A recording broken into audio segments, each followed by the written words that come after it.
All right, good evening. I'd like to call to order the Warminster Township Board of Supervisors meeting for Thursday, February 7th.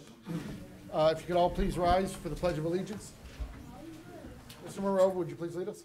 Pledge allegiance to the flag of the United States of America and to the republic for which it stands, one nation, under God, indivisible, with liberty and justice for all. Will you each stand for a moment of silence for those men and women who protect us both at home and overseas?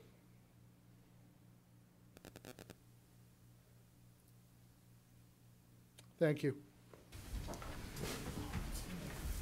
All right. Let's open up this evening's meeting with announcements, supervisor announcements. Mr. Monroe? None this evening. Ms. Frescatore? Yes, just wanted to talk about the Parks and Rec Department. We have discount tickets Monday through Friday for the movie theaters. They're all discounted. We also have I'm sorry, they usually give me a paper, so I'm going off the cuff here. We also have a casino night coming up. There'll be tickets that'll be sold for it. March 23rd. March 23rd, thanks, Mark. So please purchase tickets, come to the event. It's going to be a great event, lots of great prizes. There's going to be a silent auction for some really phenomenal trips. And we just need your support. And all the supervisors, I was told to tell you guys, sell your tickets. Rubber ducky. That's it, Mr. Chair. And the Rubber Ducky Regatta will be coming up in the spring. I don't know the date. Do you know that? I'm trying to pull it up right now. All right. Anybody know? It's a weekend before Labor Day, or Memorial Day. It's a Sunday before Memorial Day, normally. So. Okay. All right, we'll announce it before. Yeah. we're done. Thank you. It looks like it's May 19th. May 19th, May Rubber 19th Ducky. from 1 p.m. to 2 p.m. Thank you. Mr. McKee? Yeah, thank you, Mr. Chairman. I did want to hit on that casino night again. It's a good time when they have it, and it's the Friends of Warminster Community Park that run it, and they're the folks that raise money for all those nice signs, the greens and white signs that are outside of each one of our parks. They're paid for by the Friends. This particular event is going towards the Squirt Park that's going to be installed in Warminster Park in the coming year. So anyone that can come out, it's really a nice event. As Kathy said, there's silent auctions, and what happened? Also going to be auctioning off a weekend at my beautiful condo in North Wildwood. So that's a big ticket item. It's a serious one. I feel like I'm at a rock concert. What happened? You all right there, Ed? The only other announcements I have is tomorrow night. I want to thank everyone that has signed up to come to the designer bag bingo for the Warminster Rotary. It's sold out, which is great. It's one of our 3 big fundraisers for the year. So we're looking forward to having a really good time and raising some money tomorrow evening. So I want to thank everyone for signing up for that. That's going to come tomorrow night. Also, I always make it a habit since I've been on this board to recognize when there's alumni in the room. I want to welcome Ellen Jarvis back to the room, who's former supervisor. Welcome back, Ellen. And we'll see your group shortly. And that's all I have, Mr. Chairman. Thank you, Mr. McKee. Mr. McPhillips? Thank you, Mr. Chairman. I have 2 announcements. This Wednesday, March 13th at 7 o'clock, Mr. Curley and I will be meeting with Township residents at the Warminster Presbyterian Church. That's on Madison Avenue and the Speedway. So if you're at home, you have any questions or concerns about the Township, you can meet with Mr. Curley and I this coming Wednesday, March 13th at 7 o'clock at the Warminster Presbyterian Church. My other announcement is that if you have any unwanted or unused prescription medications, you can safely get rid of them over at the Warminster Police Station. It's the green box at the top of the steps. If you're like me and you see the news, you know that this heroin epidemic that's facing our township, our county, our country for that matter, isn't going away. And experts tell us that those who abuse heroin start off by abusing prescription medications. That's the bad news. The encouraging news is that last year, Warminster Township took back over 1,600 pounds of prescription medications. That's up from the previous year. Last month alone, we took back 60 pounds. So please tell your friends, tell your family, if you have any unwanted, unused prescription medications, please take them over to the Warminster Police Station. Thank you, Mr. Chairman. Thank you, Mr. McPhillips. I do not have any announcements other than if I sound a bit hoarse or a little glassy-eyed, I've been getting over an illness, so please bear with me. I'll try to speak up. Other than that, let's move right into our presentations.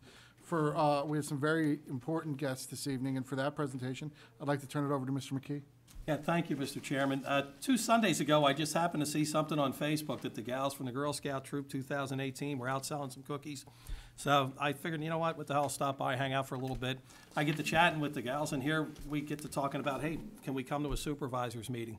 So not only can you do that, sell some cookies, it might be a long meeting tonight, so some people might be hungry, and come in for a presentation and tell us what the troop's up to. So they're here tonight. We'd love to have them come up and tell us what they're up to. No, up this way. Tell us who you are, what you're up to.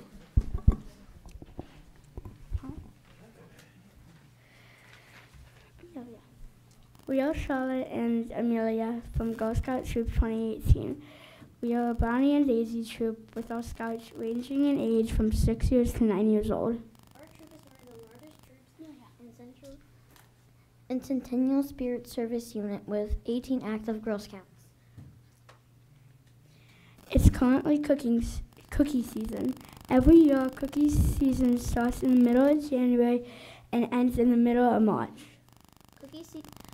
Cookie season is one of our largest fundraisers. Funds raised during our sales help us able to go on camping trips and attend exciting events.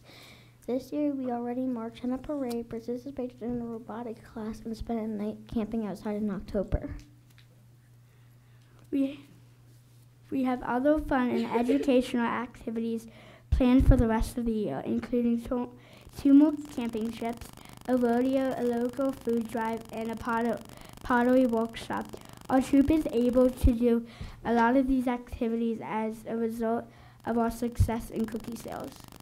Cookie booths also help us develop life skills like goal setting, decision making, money management, and people skills. You're empowering us and helping us achieve our goals when you buy cookie or donate money at our booths.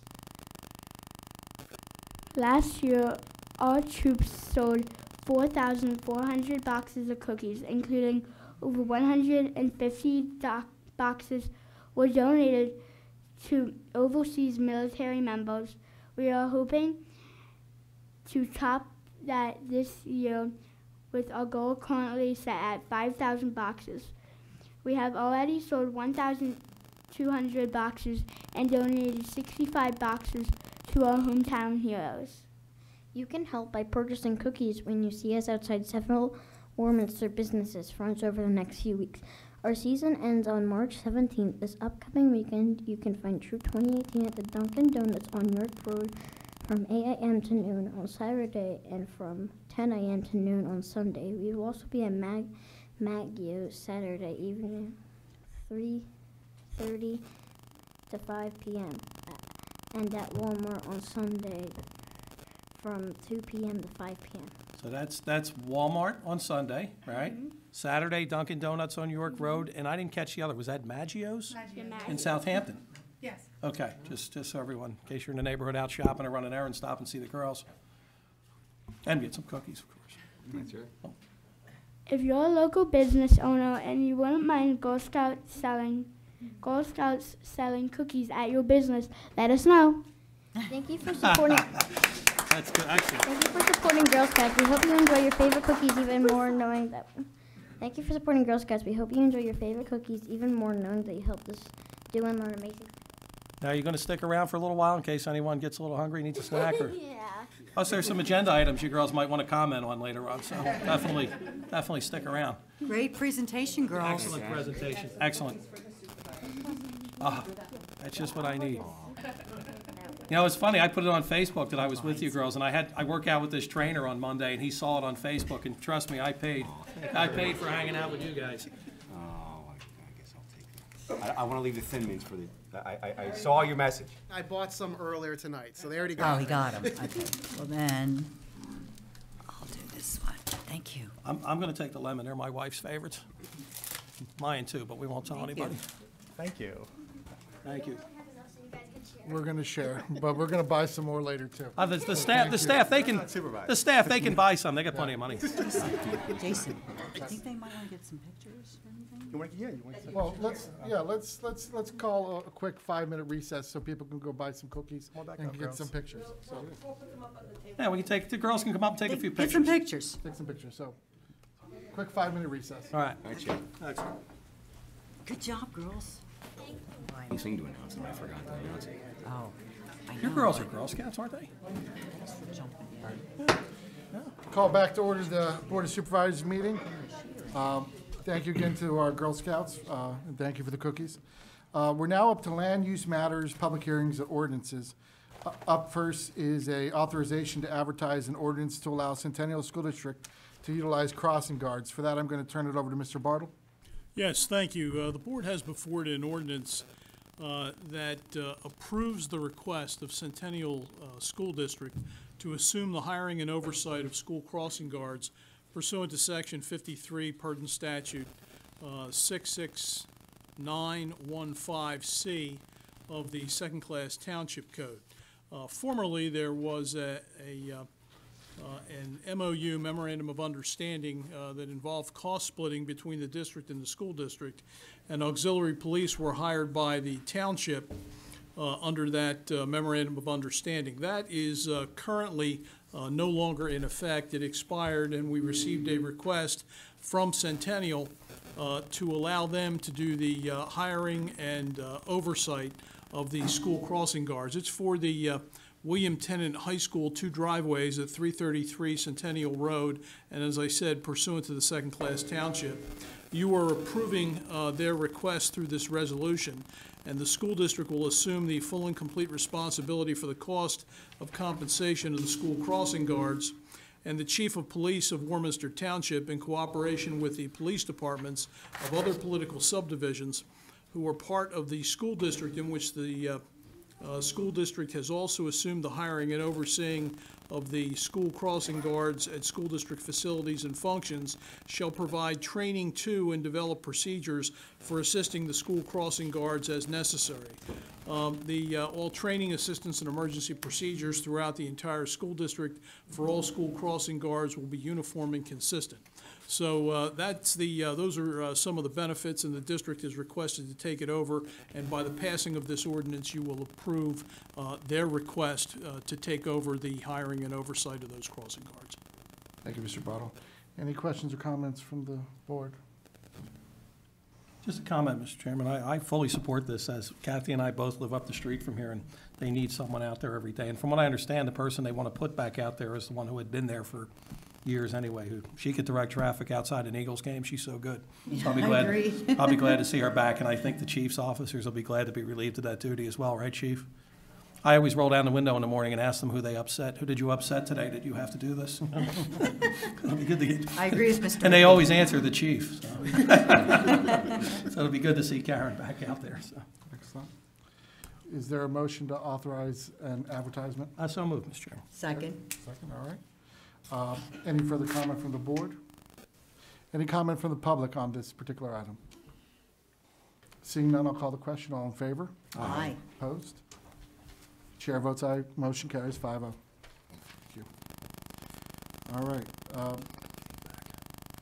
Next up is the authorization to advertise an ordinance adopting the 2015 International Property Maintenance Code with amendments and the 2015 International Fire Code with amendments.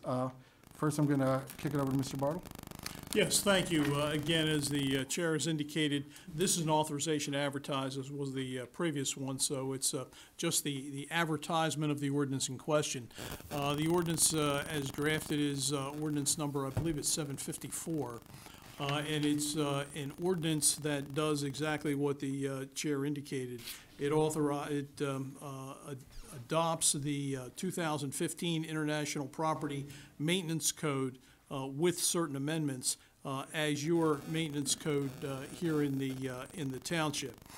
Every 3 years, the association that's in charge of that code passes a new one and proposes a new one, and that's what you're doing, is effectively updating from a prior version. And you make the standard amendments so as to adopt it with what your procedures are here within the township. And that's essentially what you're doing by ordinance again this year, while at the same time you would be rescinding the prior code that you had passed probably 3 years ago. Same thing with respect to the International Fire Code. You are again updating with respect to that, and that has amendments with it as well. And I understand that Mr. Velton is here, who's our fire marshal, and he can speak to the issues of particularly what you're doing with respect to those amendments. So, Joe, if you want to come up and share a few words with us, we would appreciate it. Thank you. We've been doing the fire inspections since I've been here 5 years, and we've been using the 2009 International Fire Code as the basis for enforcing the code, both during our fire inspections and then when we get called out at various times. When the police get called out for different items, this would be the reference. So we're updating the 15, but in there I wanted to take advantage of some technology for the process. It says we got a mail. I'd like to add email on there because I think that's a better way. A lot of people want it by email. We added something with the fees. There's some, not so much now, but when we first started, we were going back for re-inspects and re-inspects and re-inspects, and it was the same cost. So we added a 50% surcharge of the original fee onto essentially what's our third inspection. So if we've been there 3 times and we're still coming out, we're going to assess a fee for that because it costs us. The open burning, which is every day, we're dealing with that in the summer. I wanted to address that specifically. The code that we have right now that's in effect is, it says open burning, bonfires, recreational fires, and portable outdoor fireplaces. That was adopted in '09. It's not practical in today's means, so I removed that from that line and I added a separate one for portable outdoor fireplaces, which will be allowed, but there's restrictions on how far from the house and safety measures that you would expect to be in there. And there's also extinguishing authority. In the old code, it said if the smoke was offensive or objectionable, basically it was blowing into the neighbor's window, we were able to respond and order it extinguished. Well, the new code doesn't reference it that way, so I wanted to get that in there because that's an effective use. I put in there something with resetting fire alarms. Fire departments are going out for alarm systems all the time. Sometimes we get out there and the business owners reset it on their own. Basically, these guys just left their homes, got on fire trucks, drove to the business, and they can't do anything. And then we get a repeat call. So we want to be able to control that resetting of the alarm and have the firefighters be able to get on scene, find the problem, correct it, and then reset it. So we wanted to make that so that's only done by that. And some other stuff we're building. When they put, when we show up for a fire alarm, sometimes the fire alarm panel is way in the middle of the building, and we want to have that closer to the front door. That's an accepted practice in Philly. It's an accepted practice in elsewhere. I wanted to bring it to Warminster, where there's an annunciator panel within 5 feet of the front door, so we don't have to waste time looking. So those are kind of what I threw in there as amendments for the fire code. Thank you. Yep. Any questions for Mr. Martin? Just to be clear, bonfires are not allowed. Bonfires are not allowed. Depending on how much property you own, you're still not allowed. As it stands now, correct. Okay. Yeah, we get some calls about that. We get a lot of calls about that. Chimenera's good, though. Those portable things are That would be a fine. portable outdoor fireplace, Right. yeah. Okay. Usually they're bought at Home Depots, Lowe's, and stuff like that. They come with manufacturer's instructions, which really covers us on most of the stuff. And then there's our rules too, for distance. I also wanted to comment that I think that you did a really good job updating this. So I think it's something important for the township, so thank you for that. Thank you. Good job, Joe. Thank you. Thank you, John. So at this point, we need to ask for an authorization to advertise an ordinance adopting the 2015 International Property Maintenance Code with the amendments and the 2015 International Fire Code with amendments. Is there a motion? So moved. Is there a second? I'll second. Is there any further comment from the board? Any comment from the public? All right, seeing none, I'll call the question. All in favor? Aye. Opposed? Chair votes aye. Motion carries 5-0. Thank you. Thank you, Mr. Velton. Thank you. All right, now we're up to our first public comment session. Now, I know there's a lot of people here tonight to talk about public comment on the asset valuation, and that will be coming up shortly. This particular public comment section is for non-agenda items for up to 5 minutes, and as recognized by the chair. So if we could, and I see we have our first, so. Yeah, someone left their notes here about Girl Scout cookies. Anita Cook, 911 Otto Lane. So like, if you guys watch the meetings or come to the meetings, you know that for years my husband and or I try and make every meeting, and sometimes it's difficult. Like I left my house at 7 o'clock this morning, haven't been home yet. And you think that when you come here, that what you're voicing, your concerns matter to our Board of Supervisors. But recently I was approached by someone that said they were talking to one of our supervisors, and they were laughing about how, yeah, that Anita Cook, she comes up and talks at meetings, and we just ignore her and go on with what we were going to do anyway. And you know who you are, and that's all I have to say. Sorry to hear that, Ms. Cook. So much. Yes. May I have the next member of the public? Good evening, Mr. Hayes. Good evening, everyone. Ken Hayes, 850 Lingo Drive. A couple things. I just want to update you guys on the Environmental Advisory Council. We're having our environmental education series this February. It's going to be about the water we drink. We'll be doing a little kind of a crash course, 10-minute exercise in how we get our water, groundwater flow, things like that. And then Mr. Hagee, excuse me, was kind enough to, he's going to come in and he'll present right after that what Warminster Municipal Authority is doing to safeguard our drinking water. So I think it's a nice, it's a nice start to our educational series. And then in March, we'll be doing an invasive species presentation. Followed in April, we're going to work with the Parks and Rec. We're looking for some volunteers to start removing some of the invasive species in the park. So stay tuned for that. There's plenty of time for that. I'll come up and give everybody notice at the next meeting. Finally, we're finalizing our annual report. That should be done at the 25th of February meeting. And once that's finalized in the March meeting, I'll come up and I'll present that to the board. You'll have a copy of it, and I'll present. I think you'll find you'll be pretty pleased with some of the progress we've made. And, with our goals, where we are with them, some of them we've achieved. It's a pretty nice year we had.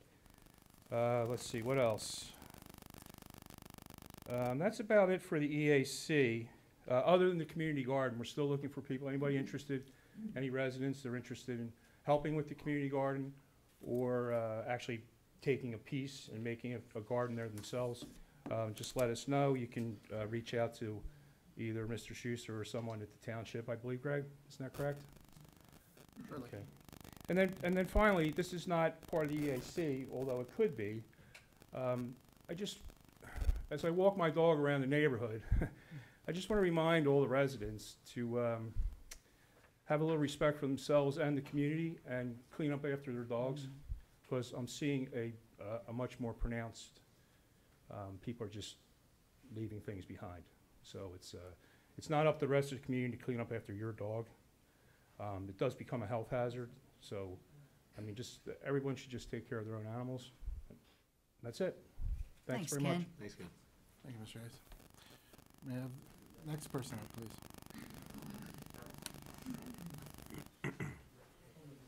Good evening, sir. Good evening. Maishi Lichtenstein. I'm the property manager at Aspen Grove, 120 East Street Road. Welcome. I wanted to thank you for your time. I wanted to bring something to your attention. On our property, I don't know if I have some papers or pictures. Does this help? Take it back.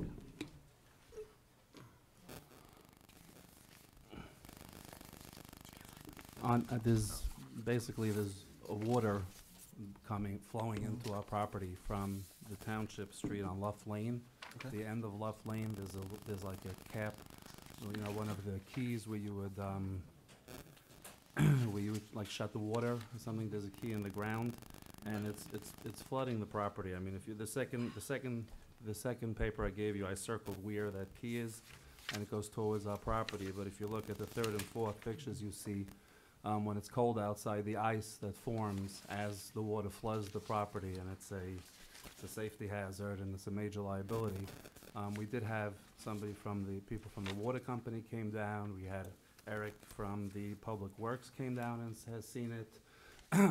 But still, the water's still pouring out. They've told us that there's no break in the pipe, that it's maybe coming from some water source somewhere. But I mean, I have a video here also. There's always water coming out of that. There's water constantly pouring out of that hole and flooding our property. There was a drain put in there probably 10 years ago, but the drain is not sufficient now, and the drain is on our property, and it just floods the property, and as you see in the pictures, I mean, there's 5-6 inches of ice that's, you know, when the water comes down and just freezes. I can go ahead and talk this over with the Public Works Director. Obviously, I don't have an answer this evening, but certainly it can get brought up to speed and see if there's anything that involves any township facility that we would have to rectify. Okay. And we should be able to find out what the source is, correct? We should be able to. It's just a matter of is it a township issue? Obviously, if it's on private property and doesn't involve a township facility, then that's not our particular. But if it is on Right, private right. property, we can let that person, whoever Oh, the sure. property owner is, take it. It's actually in the street. It's in the street itself coming in. I've had contractors coming down who said they can build something there, but ultimately the water's still pouring, so the water's coming We out. gotta find out where that's coming from. Right. I'll talk to the Public Works Okay. Director about it. So Thank how you. long has this been happening for? It's been happening for years, but it's just the ground would get wet, but there's been a lot of water the last 6 was a wet months, year. 8 months. Okay. And so the water's been pouring into the property, and as you see, when it's icy, the whole front of that building, there's layers and layers of ice. And I mean, as a business owner, I know that if I had something like that for mine, pouring into somebody else's property, or pouring into onto a street, you tell us we gotta fix it. So I've gone to all the different parts of the township to speak to people, and it hasn't been fixed yet. So I'm just trying to figure out how we can get this done. And we have your contact information? I have his contact. We've been in contact Yes, before. yeah, okay. Thank you so much. Thank you Thank for your you. time. Thank you.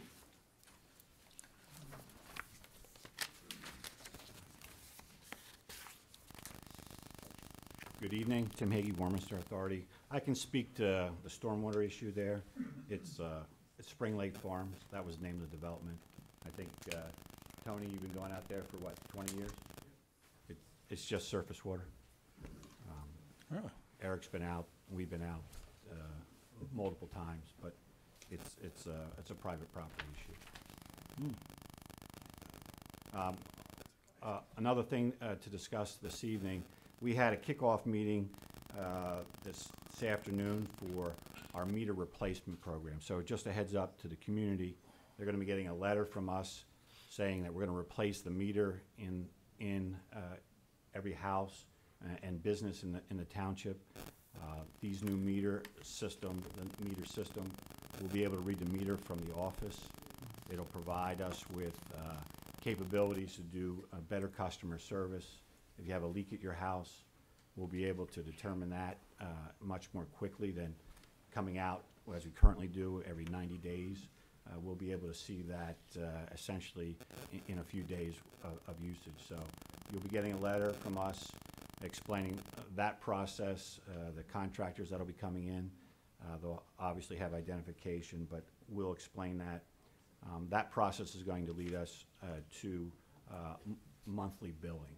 We're going to, once that process is underway, we're going to be, we anticipate hopefully this year we get a monthly billing. We think that's going to be helpful to our customers to break that bill down monthly like most other bills that they receive. Tim, will they get an appointment time? They'll have an appointment time. The company that does it, you'll be able to schedule an appointment online or to call them. They have appointments 6 days a week, pretty good window on Saturdays also. And you said they do carry identification? Yes, they will. Because I know there are we have some folks in the township that won't open the door if they don't. Absolutely. And they'll Okay. be getting a letter from us. The homeowner will schedule it. Okay. So they'll know when that appointment is. So when somebody's knocking on their door at the appointed hour with identification, that they're the proper people to come in. Let them in, just don't let the politicians in. Thank you. Thank you. Thanks, Tim. Any other public comment for non-agenda items? Mr. Welch? Oh, Madam, go first, please. Joan Aversano, Caledonia Drive.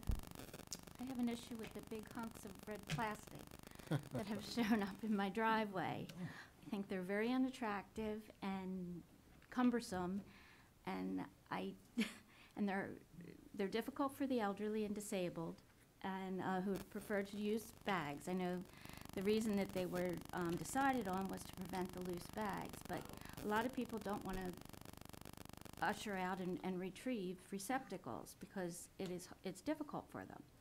Even the workers are having a difficult time emptying these things into the truck.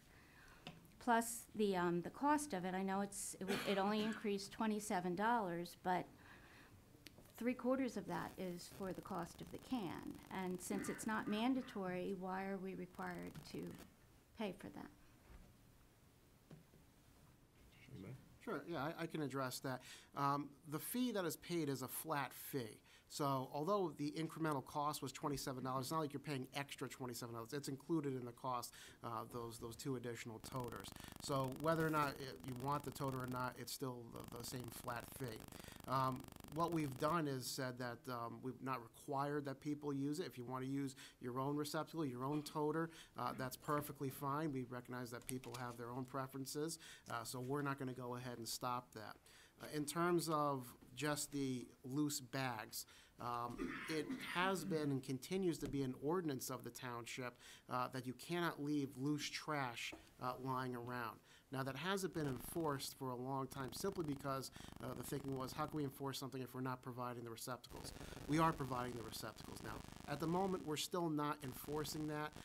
That's not to say we won't in the future. We're concerned about blowing trash all over the place, especially on windy days.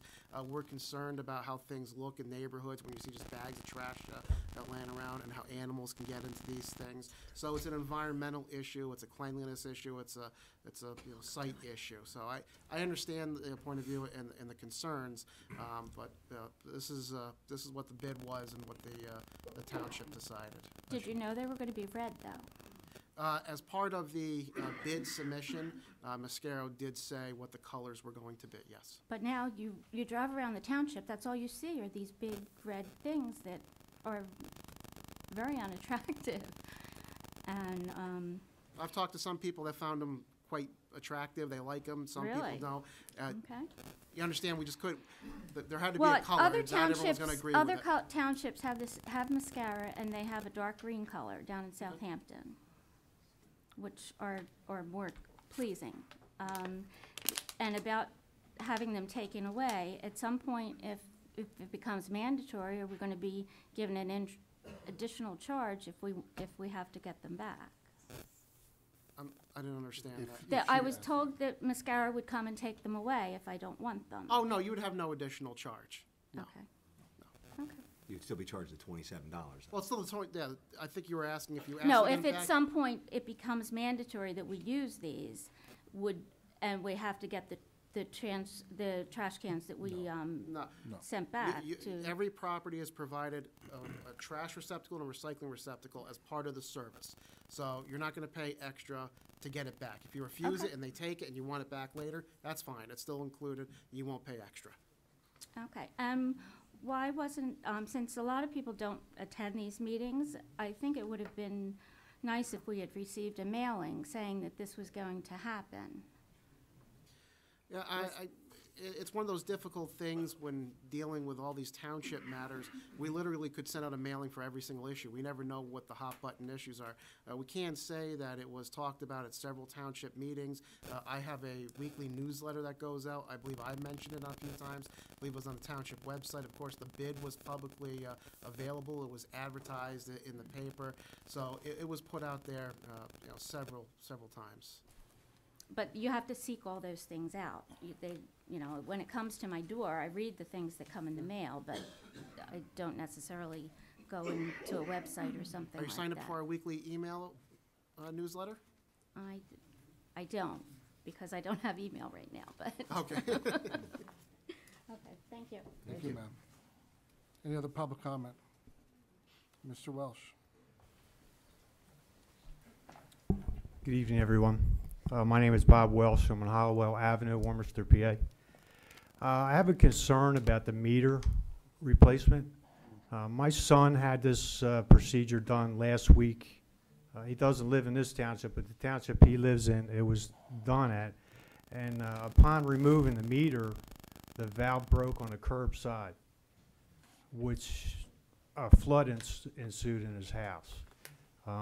They did not locate the curb box to be able to turn the valve off to keep this from happening. I just wanted to know, will the curb box be all located in the township so this doesn't happen to residents? Mr. Hickey, could you comment, please? Thank you. I can't speak to the specific case, but our contractor, we talked to him today about the need for accessing the curb box, and he says he has to do it very, very infrequently. So normally in your house you have a shut-off valve. He can shut off the service in the house without having to use the curb stop. Curb stop leaks, it's going to be outside. I don't know what the particular case is, but I'll be certainly happy to speak to the gentleman about that to allay any fears. I don't anticipate problems. There's certainly sometimes in the house where plumbing problems are an issue. And our contractor, if he goes in, he sees that there's going to be issues, he'll back out. Right. Because he doesn't want to have a problem inside the house. Okay. Thank you, sir. Thank you. Thank you.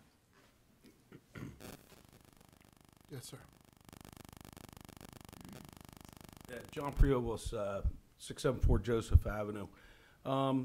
My question with the meter change out, okay, is I got valves in my house that are 50 years old. Okay, so if they're going to change them out, can't we change the valves at that time, and can we get that done?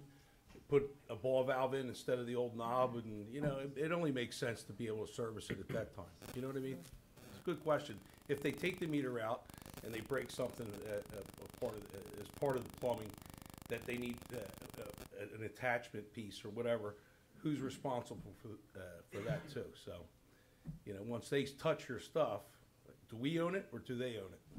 Good questions. Thank you. It's questions we can follow up and get you answers on. And definitely would encourage, though I know a lot of people here already know when those meetings are, but also attending the WMA meetings, because where they can answer those questions too. So, any other public comment? All right, seeing none, we'll move on to our next topic, which is the consent agenda. Mr. Schuster. Thank you, Mr. Chairman. We have a relatively brief consent agenda for this evening. Item A is approval of your minutes from your January 17th, 2019 meeting. Item B is to consider the release number 4 final from escrow account in the amount of $424,971.50 as recommended by the engineer for 620 Jacksonville Associates. And item C is to consider closing out the escrow for Pressure Technology in the amount of $310.22 plus any accrued interest. I just have a question, Mr. Chairman.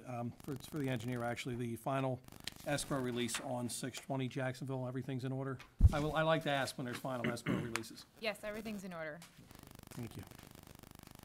Any other questions or comments on the consent agenda?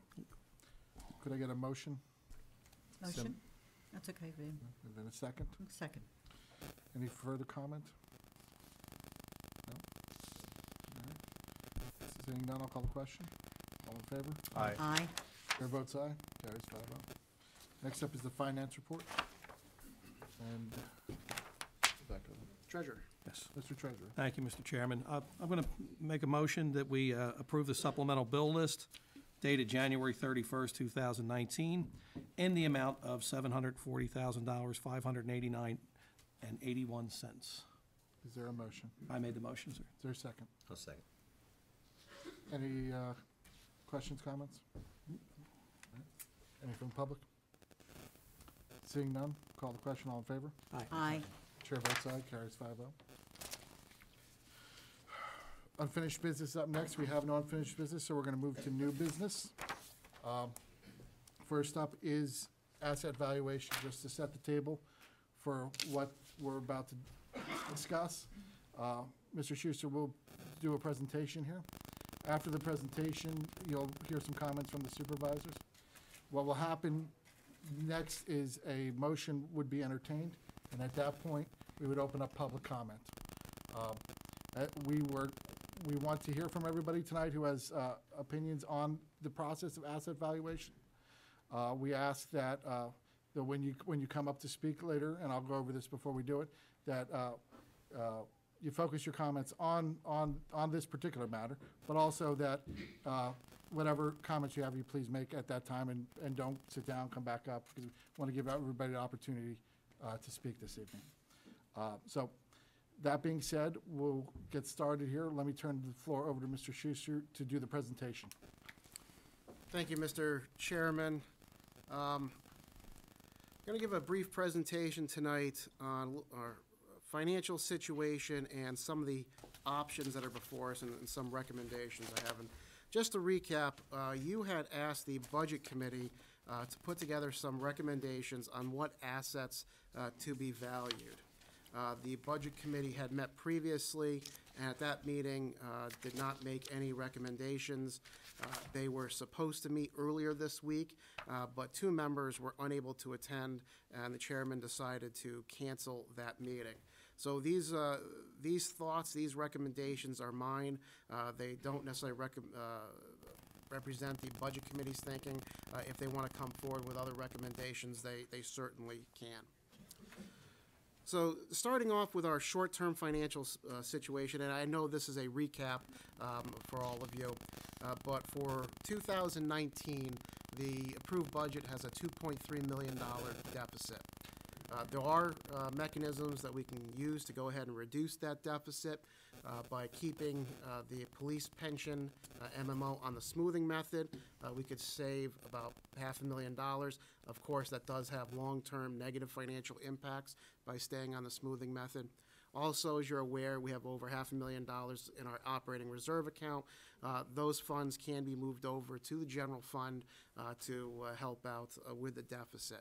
And of course, we always look at any other expenditure reductions that we can make throughout the year. We have approximately $2.1 million left in the general fund at the close of 2018. That's not a final number. The audit has begun, and we're going to create the financial statements, but that is roughly what we have in there right now. So if we move forward with the budget as adopted, we would run out of cash in 2019. But as I said, we have mechanisms we can put in place to not run out of money. The deficit is mostly driven by inadequate funding of the pension plans using the smoothing method and an unrealistic rate of return.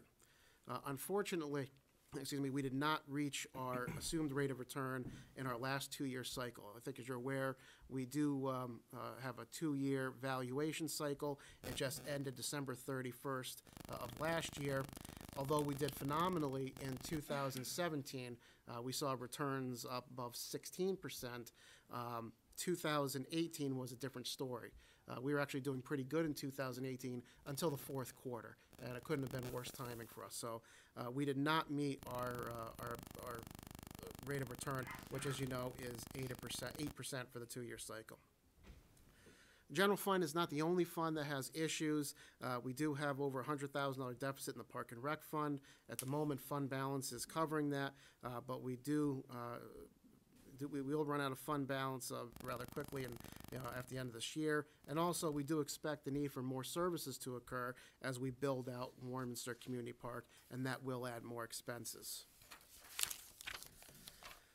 On the debt service fund, we do have a $63,000 deficit there for this year.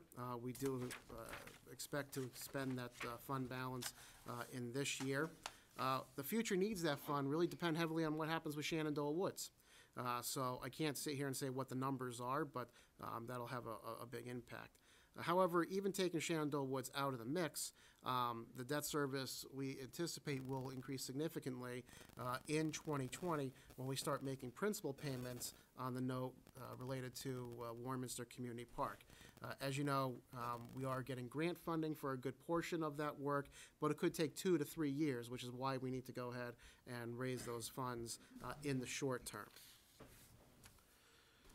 Next, I want to talk just briefly about Act 47, which is for municipalities in financial distress. To qualify for entry into the Act 47 program, you must meet one of 11 criteria. You only have to meet one. On January 1st, 2020, Warminster will meet at least one and probably three. That doesn't mean we go into Act 47. There are a number of mechanisms to get a municipality in Act 47. Some are self-initiated, others are initiated by outside parties. But we will qualify the beginning of next year. Additionally, if our mill rate and expenditures remain at the same level in 2020, we will likely run out of cash in that year.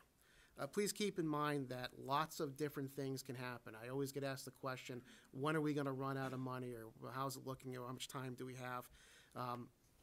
If I had perfect information, I can give you a perfect answer. But there's lots of unknowns. We never know when there's going to be an extraordinary expenditure that we've got to deal with. We don't know on the revenue side if some of the bigger projects are going to hit or not. You know, we're still waiting for Lidl. We're still waiting for Weiss. Caddis is a big project before us as well. Some of those or all of those could hit this year or not. So it will be dependent on that. So I can't sit here and say when that date and time is that we will run out of money. All I will say is that it's in the near future.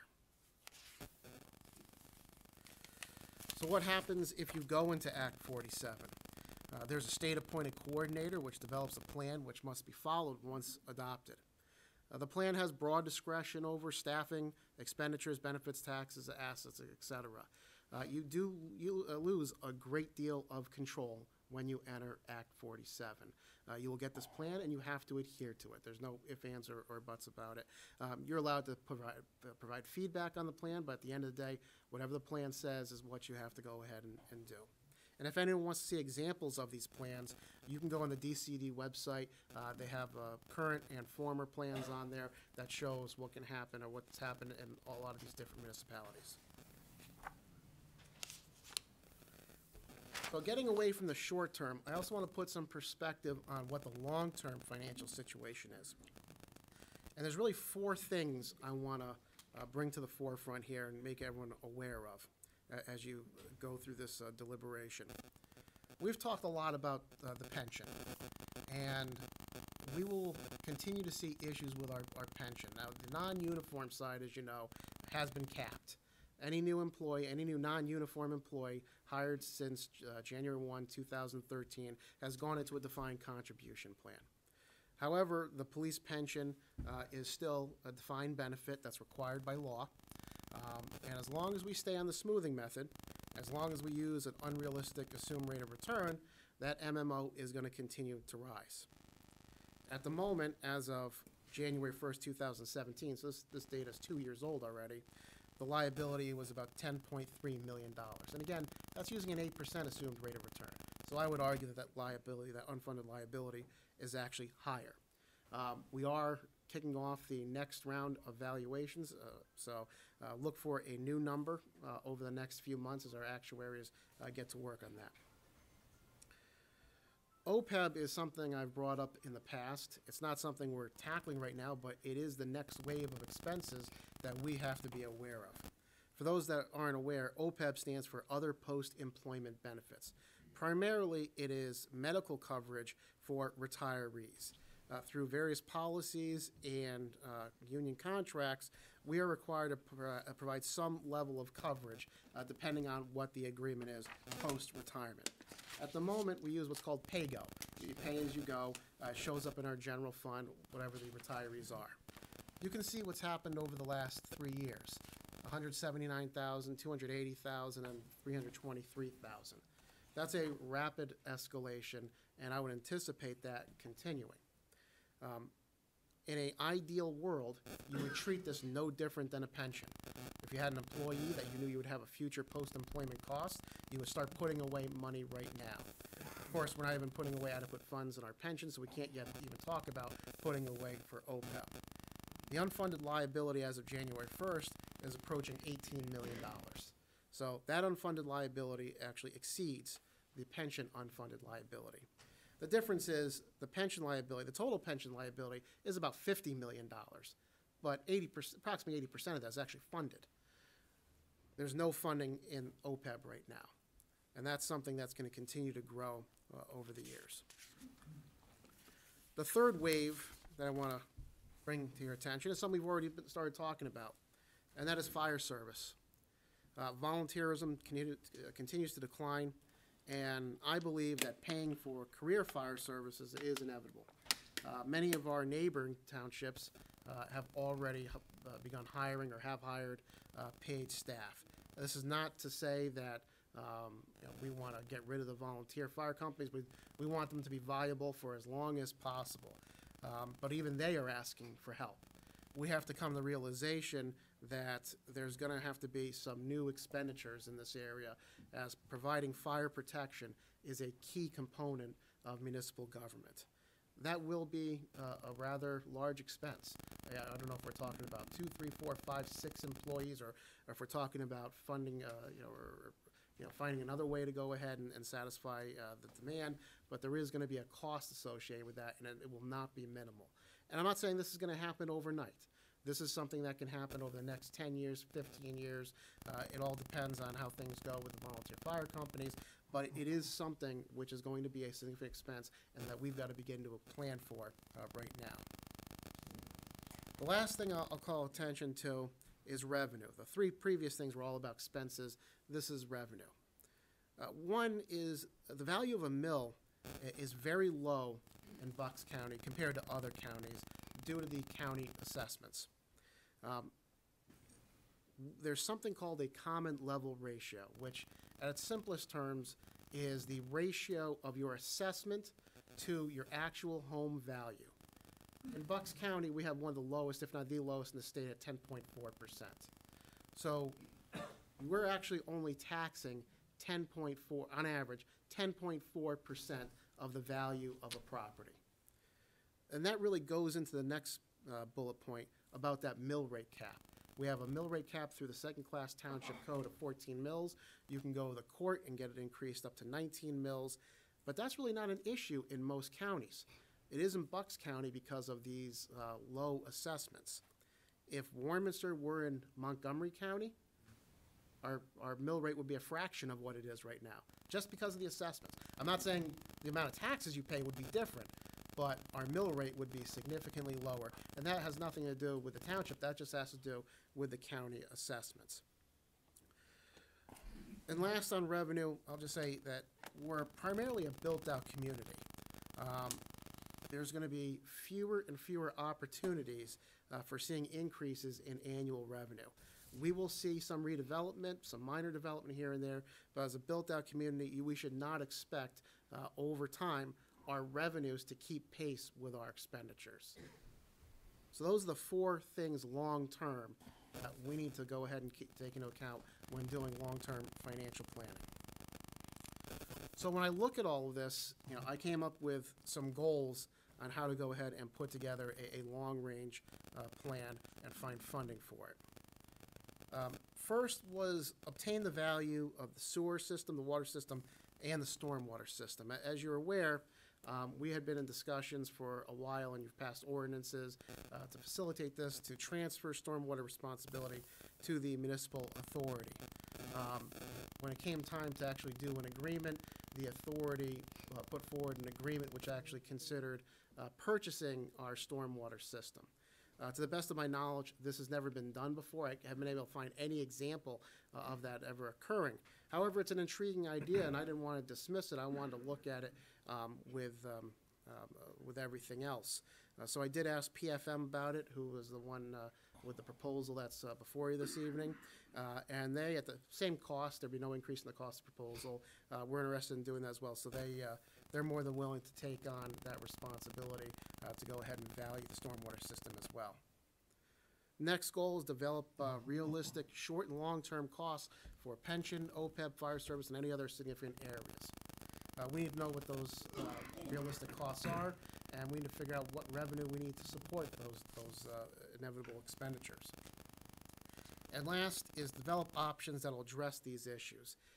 It's not my goal to make a final recommendation, say, here's the solution. The way I see it, there's probably going to be multiple solutions. Each one is going to have positives and negatives. There's no doubt. There's going to be trade-offs between, how much money you get versus how much control there is versus what the fees are. Those are all going to have to be part of any discussion.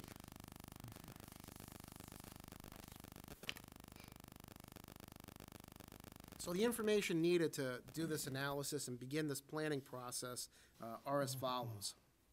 We need to know the updated pension valuation with a sensitivity analysis. That's already being kicked off right now. OPEB future costs, that'll be done through a regular valuation as well. Fire service future costs, as you know, we have a study that's being done right now. We look forward to the results of that. I'm not sure it's going to answer the question about what the future costs are, but it's going to give us an indication of what our needs are. And from there, we can start the planning process and look out into the future about what we think it's going to be to go ahead and maintain the fire service at acceptable levels. We would need to know the value of the sewer and the water systems, the value of the stormwater system, the impact to any fees if any system is monetized, and finally, any legal or jurisdictional issues. There's a number of options that could occur, and one thing I want to stress right now is we're not going to solve this problem today. It's just impossible.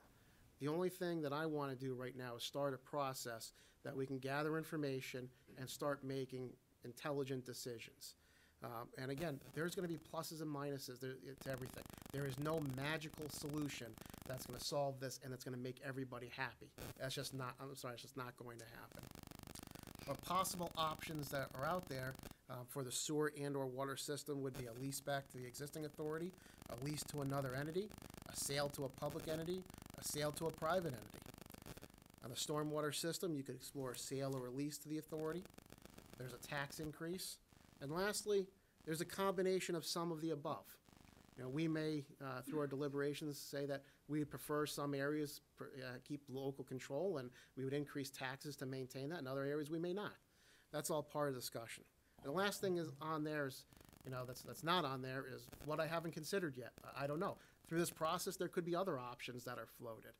To me, everything is on the table. But the point is, there's a problem to be solved, and we all need to go ahead, work together, and start the process. The board did ask to look at other assets as well. The other assets that are out there, we have 15 parks of approximately 420 acres, and we also have various facilities that are listed there. I'll go into a little more detail on those in a second. Some things to consider when evaluating an asset. First, each valuation has a cost. So every time we go ahead and do something, it's going to cost us money, whether it just be a parcel of land or whether it be a system, there's a cost for doing that. Next, sale of an asset is permanent. The next slide, please. The sale of an asset is permanent. If you sell a system, you sell a park, you sell a facility, it's gone forever. And sometimes that's the right thing to do, sometimes it's not, but just be aware that when you take these actions, there's a finality about it. Third, most asset sales will produce some short-term revenue, but little long-term revenue. So be careful what you're looking to get. If you're looking at a sale of an asset that's going to get you a few $100,000, or even $1 million or $2 million, in the situation we're in right now, that might buy you a little time. It's not going to buy you a solution, though. And also, keep in mind that when you sell land, there could be future costs. Every time a house is built, every time a development goes in, more demand is put on police, public works, and all of our departments. And also, don't forget about the school. The estimate that we've given from the school is the cost of over $14,000 per student. So, does that make sense? If we're going to go ahead and sell land for a few $100,000 and then build a few houses, and each house is producing 2 kids, you can see how, as a community, we're gonna be losing on that deal in just a few years. So you should keep that in mind as well. Going to parks for a second, put parks in really 2 categories, and admittedly, we haven't done any due diligence in this area because it's going to take a lot of work and a lot of effort. And I wanted to make sure the board wanted to do that before we start getting into it. So the first list I have here are parks with restrictions. These are parks that we know have restrictions on them because of how they were acquired, how they were donated, how they were paid for with grants. So these are parks which we probably could not sell even if we wanted to. Or if we had to sell it, if we wanted to sell it, there would be some significant ramifications. The next list is parks with possible restrictions. We would have to look into a lot of these. Some of them, we know that they're in floodplains. Some have grant funding. Some there's actually lost records. We're not sure, where they stand. So we'd have to do a lot of research in that area, and of course that would take time and money. Looking to our facilities. You have this building. You also have the L&I and Public Works building. Both of those, if sold, we obviously have no plan for our operations. The library, that land is owned by the Centennial School District, so we have limitations there. We do have the former Warminster Swim Club, which was purchased a couple years ago. In my opinion, there's no need to go ahead and do an appraisal there because you bought it and appraised it 2 years ago. But that is available there. And last thing on facilities to touch on is Five Ponds. Five Ponds, 134 acres of open and recreational space. We do have a proposal of $22,000 to value it. There is actually a small segment of people that actually do these kinds of valuations. One of them is actually out in Conshohocken. So this is a very specialty kind of assessment. And they assess it both as a golf course, as an ongoing business entity, and as a potential for development. We don't know how much could be developed on Five Ponds, though. It's called Five Ponds for a reason. There are stormwater issues there, so we just don't know how much of it would actually be buildable. And one thing I will point out is that asset currently provides all that open and recreational space at no cost to the taxpayer. That is self-sufficient. It's been running a profit. I don't have the final numbers yet for 2018. I know 2018 was bad in terms of number of rounds played because of the weather. Our revenue was up for food and beverage. It tripled. So I'm hoping that we see decent numbers there. But at the end of the day, that asset is not costing the taxpayers anything to manage. And I don't know what the golf course is worth. What we did is we just looked at some listings of golf courses in Pennsylvania right now, and you can see the range, anywhere from $250,000 to $2.9 million. A lot of that's dependent on the condition of the course, dependent on what the facilities are like, if it's a big venue for weddings, how much business they have there. Each one of these golf courses are different. So I just want to give that as a range. So I didn't want anyone thinking that this course is worth $50 or $100 million. It's not like that. We'll get an appraisal, and if you so choose, and you will probably see something in this range. So, recommendations. Last year, you received a presentation from PFM about their process. They're here to answer any questions if you might have them. But the proposal that's included in your packet would go ahead and authorize PFM to value the sewer, the water system, and the stormwater systems. So my recommendation would be to move forward with that. My other recommendation would be not to value the parks or Five Ponds. I just see any sale there as something which would provide incremental revenue, not anything that would solve our problems in the long term, and could potentially take something very valuable away from the community. While waiting for the results of the valuation, investigate the impacts of a sale lease. We should not go in this, with our eyes closed. We should talk to other municipalities that have done this. We should talk to anyone that we need to go ahead and talk to and educate ourselves as best as we possibly can. If there is going to be some kind of action in the future, it will solve problems. It will create other problems. We need to go ahead and make sure we have a full understanding of all of those things before a decision is made. And again, once all that is done, present the options to the board for your feedback, for your consideration, and figure out what the best path is for the community.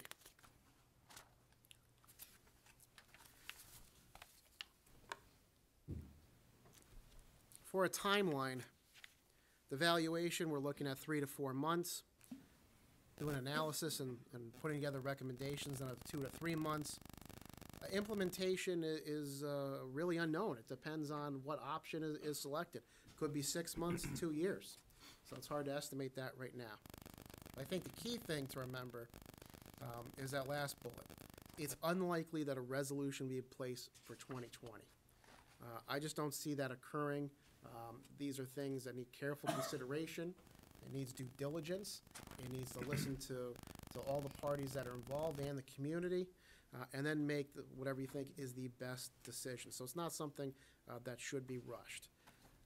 So keep in mind that since something will not be in place for 2020, and we have this ongoing budget deficit, I'm just letting everyone know to expect when my proposed budget comes out and we go into budget discussions, you will likely see a tax increase similar to what was proposed in the last cycle. And lastly, just to give a brief outlook, my point of view on things. Number one, we have big problems. There's no doubt about it. But they're going to be solved. It's just a question by whom. Is it going to be Warminster, or is it going to be the state stepping in because of inaction? Right now, we have the ability to go ahead and solve these problems. We have that right now. But that window is rapidly closing. And that's why I'm making the recommendations I'm making this evening, and hope that you are able to act on them. All right. Thank you, Mr. Schuster. All right. Before I turn it over to my other board members, I want to give my thoughts real quick on the presentation we just saw, so that I could then open it up to the other supervisors to present theirs. So we saw Mr. Schuster lay out the facts of the environment that we're in. A lot of these obligations were born out of decisions made a decade ago, but it doesn't matter who made them or when they were made. They're our responsibility now. For the past year, Mr. Schuster, Mr. McKee, they've been warning us about the cost of doing nothing, which primarily manifests itself in the form of Act 47. Mr. Monroe and Ms. Frescatore have vocally advocated for a long-term plan to treat these issues. I do believe tonight is our opportunity to take the first steps in addressing both of those concerns. A little over a year ago, we debated this before. We debated this valuation. I opposed the proposal at that time because the way I saw the proposal at the time was we were going to do a valuation, we were going to get one number for the whole thing, and there was only one option. As you can see from Mr. Schuster's presentation tonight, there are many options on the table. They listed choices. Whether or not they're recommended, there are choices. Golf course, Stub Road, which you might hear me refer to. Stub Road is the old Warminster Swim Club. Water, sewer, and I think the most interesting one actually is the stormwater facilities. That might be the most important change that's occurred in the last year. Recently, the authority approached the township with a rather novel and interesting idea to purchase the stormwater facilities. Like Mr. Schuster said, we had not seen this before, but it's a idea that has a lot of merit. This is we're taking it seriously, but we don't know how to proceed without having it vetted completely.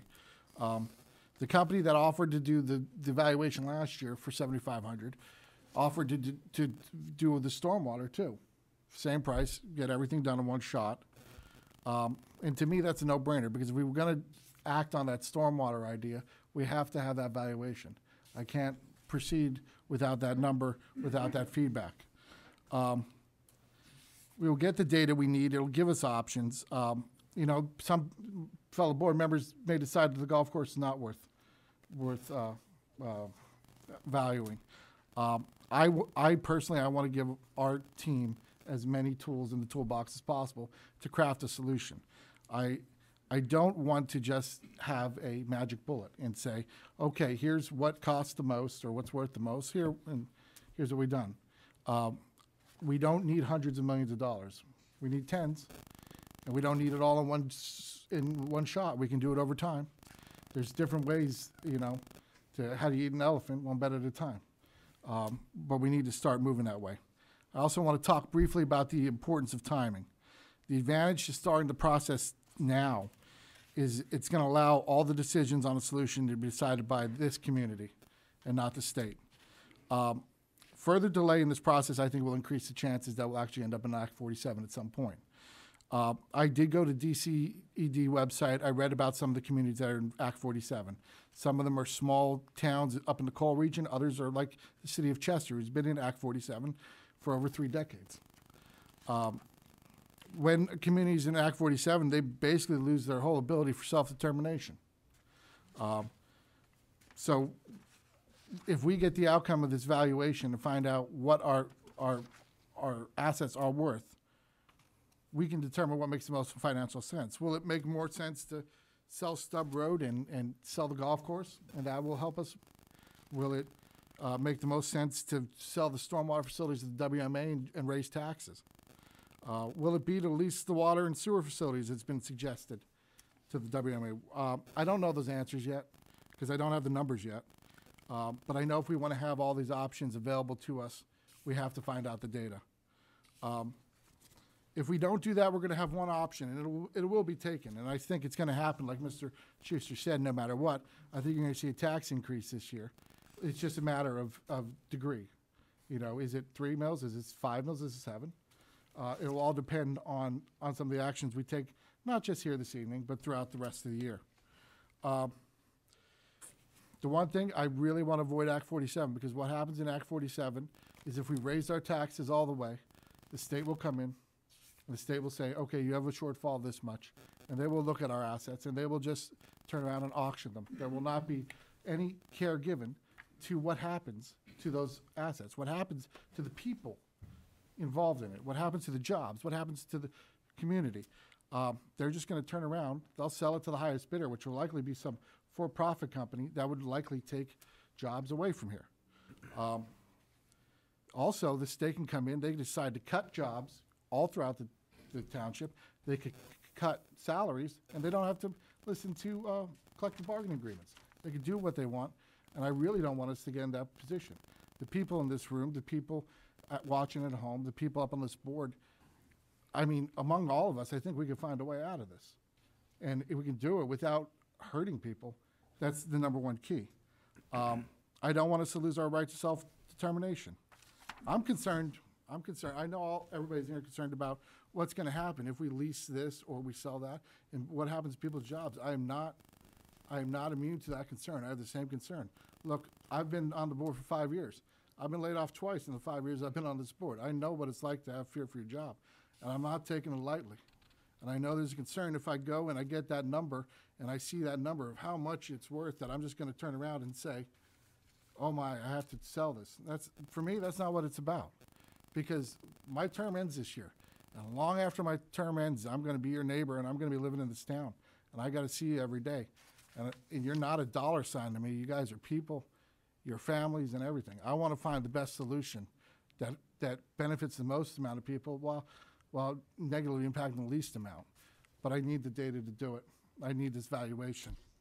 I won't go on too much more. So, as you might be able to tell, I do support Mr. Schuster's recommendation to do the valuation. I would even support considering selling the Stubb Road property. I would like to put as many options on the table so that we can build something that benefits the most amount of people and doesn't just take the easy way out.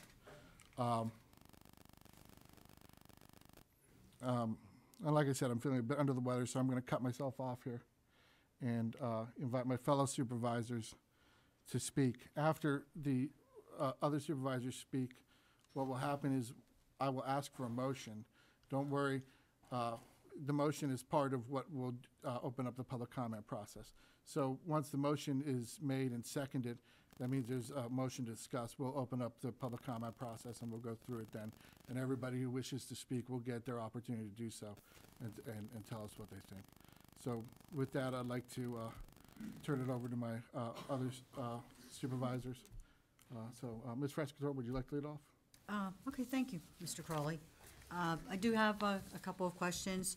For the stormwater purchase from the Warminster Municipal Authority, You said there's no other precedent that you can find in this situation. So how do we make a concerted decision? What facts are you able to ascertain to make a decision for the stormwater? Yeah, that would be part of the whole process. You know, you can value assets or systems in a couple different ways. One way is what's the value of the actual assets, which in my opinion will be minimal. We're talking about basins, we're talking about pipes in the ground. It's really hard to value that. But probably the more appropriate way would be to value it as a business model, one that has a revenue stream. Now, as of a couple of years ago, authorities are now allowed to take on stormwater and impose a stormwater fee. So you can assess it based on that.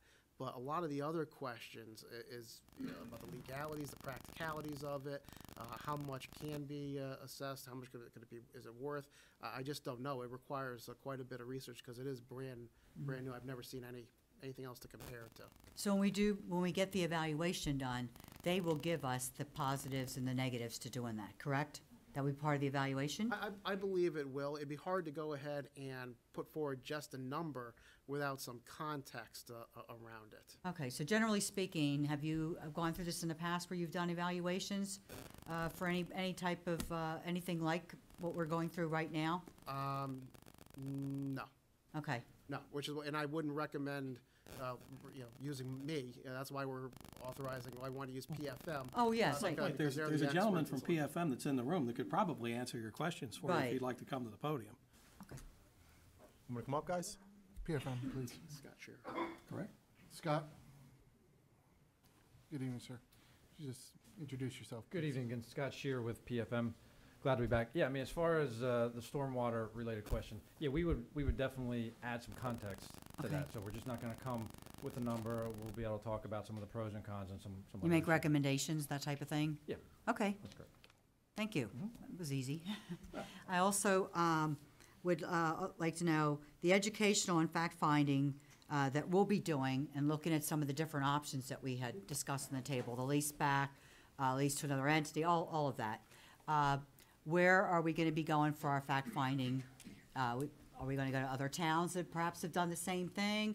Are there courses for this? How do we go about that to learn everything we can and to make an educated decision? Yeah, absolutely. There are courses. PFM did put on a course that I attended, Mr. McKee attended, and Mr. Hagee was there as well. I don't know if they're offering that again. But I would want to talk to other municipalities that have gone through this. The other night, Warrington has kicked off this discussion. I attended that. Their situation seems to be somewhat different than ours. And every municipality has their own reasons for wanting to do something like this. But yeah, I would talk to a lot of them. As far as I know, the lease back option is only being done in one municipality, so I would certainly like to talk to them about the viability and how that came about, some of the legal issues around it, and some of the ones that have done either sale or lease back. So I'd be making quite a few road trips or phone conversations to get as much information, much data as possible. I'm available for any road trips, too. Missed one 2 weeks ago. Also, I just wanted to mention, I noticed in the packet that you're going to have a liaison attached to this particular committee board. Which one are you looking at? For the evaluation, there was a section in here that had, we're going to appoint on page 20. 6.1, evaluation criteria and process. The Township of Warminster staff and any designated supervisor will serve as an evaluation committee to review and evaluate proposals submitted in response to this RFP. I would like to be. Yeah, I think you're looking at the DCED. That's the next one that we're talking about. Okay, so we're not going to have a liaison for this particular. Well, you certainly could. It's not going to be anything like meetings. And correct me if I'm wrong, Scott, there's going to be a lot of intake, first of all, about data gathering, and then doing the analysis up. I'd be perfectly fine if any supervisor wanted to be involved in that. I'm just not sure in the initial stages you want to participate at that level, but I'm certainly welcome it. Okay, so if you see that it might be beneficial to have me present for that, I'd be happy to volunteer. Just so all of you know, I'd be happy to volunteer. Thank you. Now, and when we get to the early intervention program, if the board wants to move forward with that, I would actually appreciate, someone sitting in, if we go ahead and interview the different applicants, people have submitted bids, I would definitely appreciate it then, so absolutely. Thank you. I would just like to say, first of all, Mr. Chair, I think you covered pretty much 90% of what I was going to say. One thing that I've been saying from the beginning with, I've got one vote, and I wouldn't use that vote to raise taxes without a long-term plan. And I think that what we have in front of us and what we're discussing today are those steps, those baby steps to get to that point. And I think you're right. I think that if we do this the right way, with all the collection of information, we are going to run out of time. And so by the end of the year, there will probably be some semblance of a tax raise for some period of time. In order for me to get to that place where I'm going to be comfortable, like I said, these discussions is like I said, I see that as a step in the right direction, and I'm excited to take it.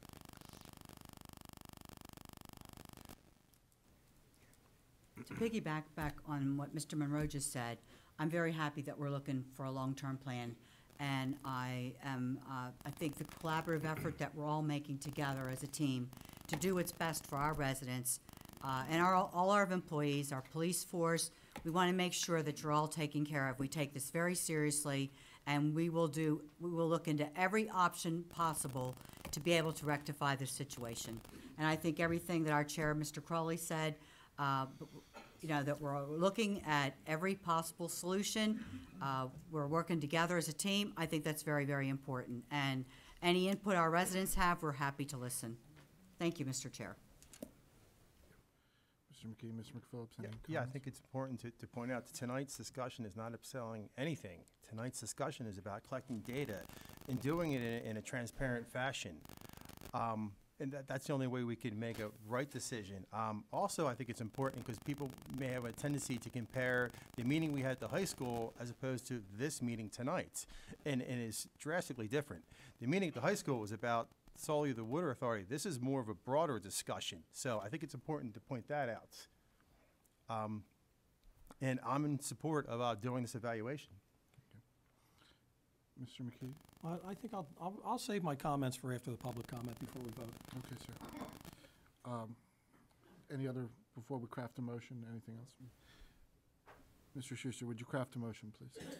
Yeah, Mr. Chairman, there are actually two different proposals before you at this stage. One is for PFM for the valuation. The other one is by golf property analysts. What I'll do is craft a single motion just for PFM right now. You can discuss that and afterwards come back to the... I believe that's appropriate. Yeah. So the motion would simply be to approve the agreement with PFM. Thank you. Is there, I will make that motion. Is there a second? I will second that. Okay. We're now going to open up for public comment. We're going to, typically we used to have, we ask that you keep your comments concise and that you come up only once, but you will get the time needed to state your feelings on this process. We ask that you focus on the valuation process and your feelings around it and your thoughts. I invite any, who would like to lead off? Who would like to come first?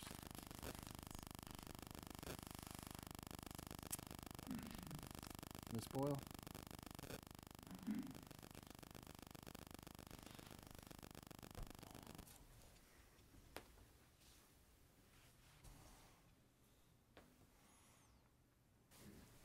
Hi, Pat Boyle, Grand Avenue, Warminster.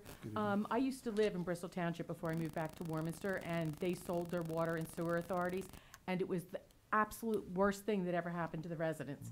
I am glad that you are looking at leasing it, at every option that there is available, because that's really important, because it does impact the residents tremendously. I think the evaluation is the absolute best way to go, and to do it open and honestly in front of everybody. I applaud you. Thank you very much. Please get the value of everything the township has and make the best decision for us. Thanks for your But comment, don't Pat. sell the water. Thank you. Ms. Boyle. May I have would anybody else like to speak? Mr. Hagee? Good evening. Good Tim Hagee, Warminster Authority. Thank you for your comments, Mr. Chairman. There's a lot of authority employees here this evening. They've been talked about as assets a lot. Talked about selling them. They've been through the ringer. As you mentioned, you know what it's like to go through a layoff. They wonder about their positions, their earning power to support themselves and their family. I applaud them sticking around. I've lost employees. Employees have retired. I'm having a hard time finding employees because they know of the situation that we're in. That said, I can save you a little bit of money. We've done a valuation for you. Our water system is worth a little bit shy, about $181,879,000. That's a replacement cost. Our engineer's done that work. Our sewer system is $218,226,000. Total's a little bit over $400 million.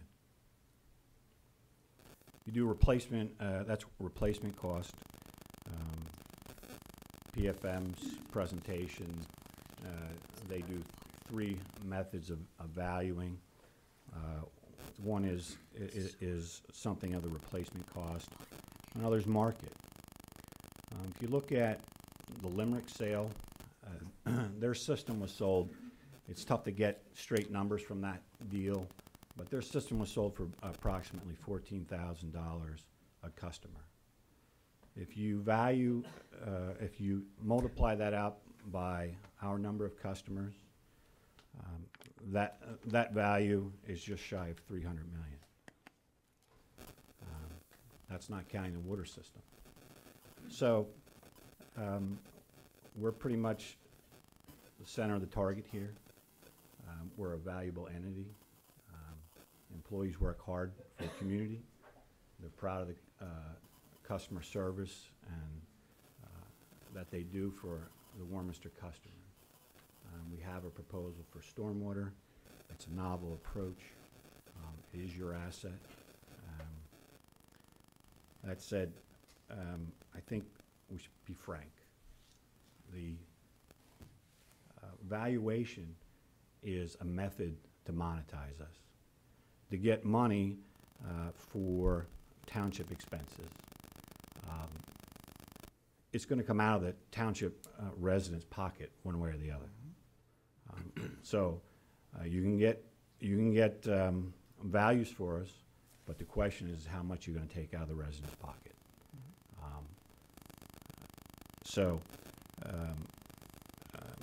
I think you should consider that stormwater process, that stormwater lease or sale to us. We've done some due diligence on leaseback authorities. They have legal problems. They've been challenged, and they've failed the legal challenge. I'm sure your solicitor has access to Harrisburg Authority when they tried that. The one currently, they have some services that the municipality provides, that they provide a value to the authority, so they essentially get a payment for that. I don't think that's what's proposed here. I would stress the dollars are going to come out either the left pocket or the right pocket. I would urge you, as people who can make the difference, if you have revenue needs for the township that is covered by township taxes. It's straightforward. It's very transparent to the community. Leasing us it's murky. As I said, there's issues with that, but I would be happy to answer any questions that you have. Is there any questions for Mr. Hagee? Thank you. Thank you, sir.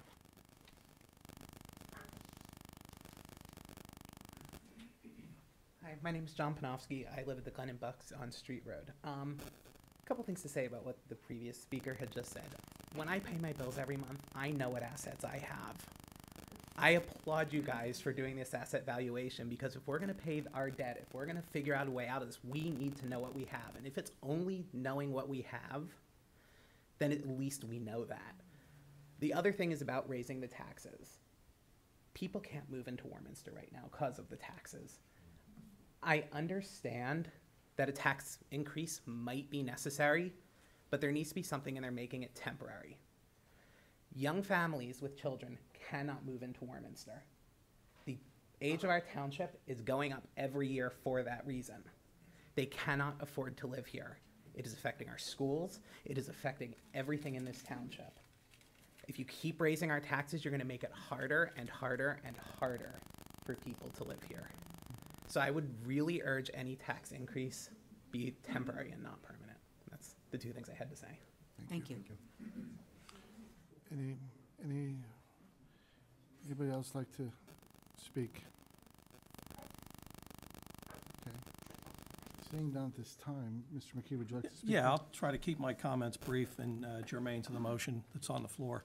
I mean, we all know how we got here. Our biggest problem is our pension underfunding, and by lack of action of the board back in December, we've deliberately underfunded the pension again for 2018 and 19, which isn't helping the problem, it's hurting the problem. WCP, we have a lot of work that's coming up in WCP. We are on the hook for the soft cost. There again, we just saw that there's a deficit of Warminster Park and Rec that should have been addressed last year. I'm not in favor of this PFM proposal because, number one, I haven't heard anything about the proposal. Has anyone in this room been told what PFM's proposal has? Because there was no presentation of proposal here. We should hear a presentation from PFM of what their proposal actually is, correct? It is the... And the lack of action to do any tax increase last year has put us in this position where we're basically going to have to accelerate what we're doing here. When we still have taxing ability as a board. We have ability to levy taxes. As a matter of fact, it's our obligation by state code. So I'm a no on this. And I'm not saying I wouldn't be in favor of this in the future, because I very well may be, because we may be forced to do that in the future. But as far as this Board of Supervisors has taxing ability and the ability to levy taxes, I don't see why I'd want to put it on the Water Authority to levy taxes that we should be levying. And that's my point. But anyway, I don't want to get off too far off, because I know there's a motion in a second, Mr. Chairman. But I would like to hear some more from PFM about what their proposal and their process is. I mean, I think the public would like to hear what their proposal and what their process is. Mr. Scheer, would you? I mean, I don't know if you want to take a vote first or whatever, your discretion, Mr. Chairman. No, I have no problem if Mr. Scheer could just speak at a high level of how a proposal happens, or how this process occurs. I can say that the current proposal that Mr. Schuster did a motion for is in the amount of $7,500 to value separately the water, sewer, and stormwater systems. Is that correct, sir? That is correct, yes. How does PFM operate in this regard? Yeah, I mean, just at a very high level, the proposal is very, very similar to what was proposed last year around this time. I think it was the same price, $7,500 to value. At that time, it was just the water system and the sewer system. And as Mr. Schuster mentioned, this time we will also be including the stormwater system as well. So we will, I believe it was Mr. Hagee that mentioned sort of how we do this, or maybe it was a different gentleman, that we look at various approaches when we go to value a system or value any kind of asset, whether it's a parking asset or utility asset. Well, we'll look at what's called the income approach, where we look at the revenues and expenses of the system, project out, present value those cash flows back to get this income approach. We'll also look at the cost approach, where we look at the value of the assets based on data that's available from the township and from the authority. And then we'll also look at the market approach, which is looking at other transactions that have either closed or in process of comparable nature to Warminster. And then we'll basically take an average of those three approaches and come back with ultimately a range. And that's, Right, so and you'll need to go in conjunction with the water authority to compile the data that's needed. we'll need a lot of data, that's correct. Right, and this could take 3, 4, 5 months. Yeah, I believe the date range that was up on the screen, 3 to 4 months, that's inaccurate. Probably of that time period, the first month and a half may be the collection of data. Right, okay. And with the collection of data, we only want to use what's already available. So we're not asking for the authority to go out and perform any new analyses or conduct any new studies to provide us information. We use the data that's readily available, and we'll tailor our ultimate evaluation or range evaluations based on the data that is available. Correct.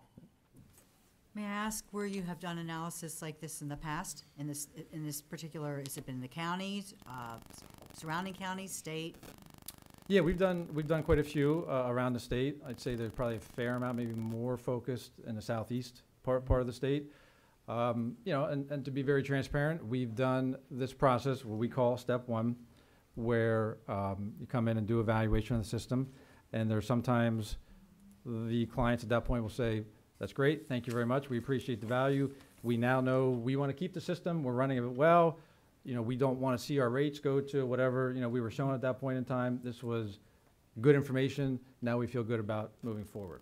We've done some where ultimate sales have happened to a regulated company, sometimes where it's been sold to a non-regulated company, like another municipal authority, some of the lease transactions or sale leasebacks. So we've seen a whole variety of different, kind of different outcomes with that. But ultimately, I think what, and Mr. Schuster said this, and I believe it's next on your agenda, what's very, very important, and what we also do in this step one, because this contract is only for step one, is to not only look at the valuation, but I think it's also important to start giving the board some education on if you would want to look at moving forward, what that may relate to as far as rates.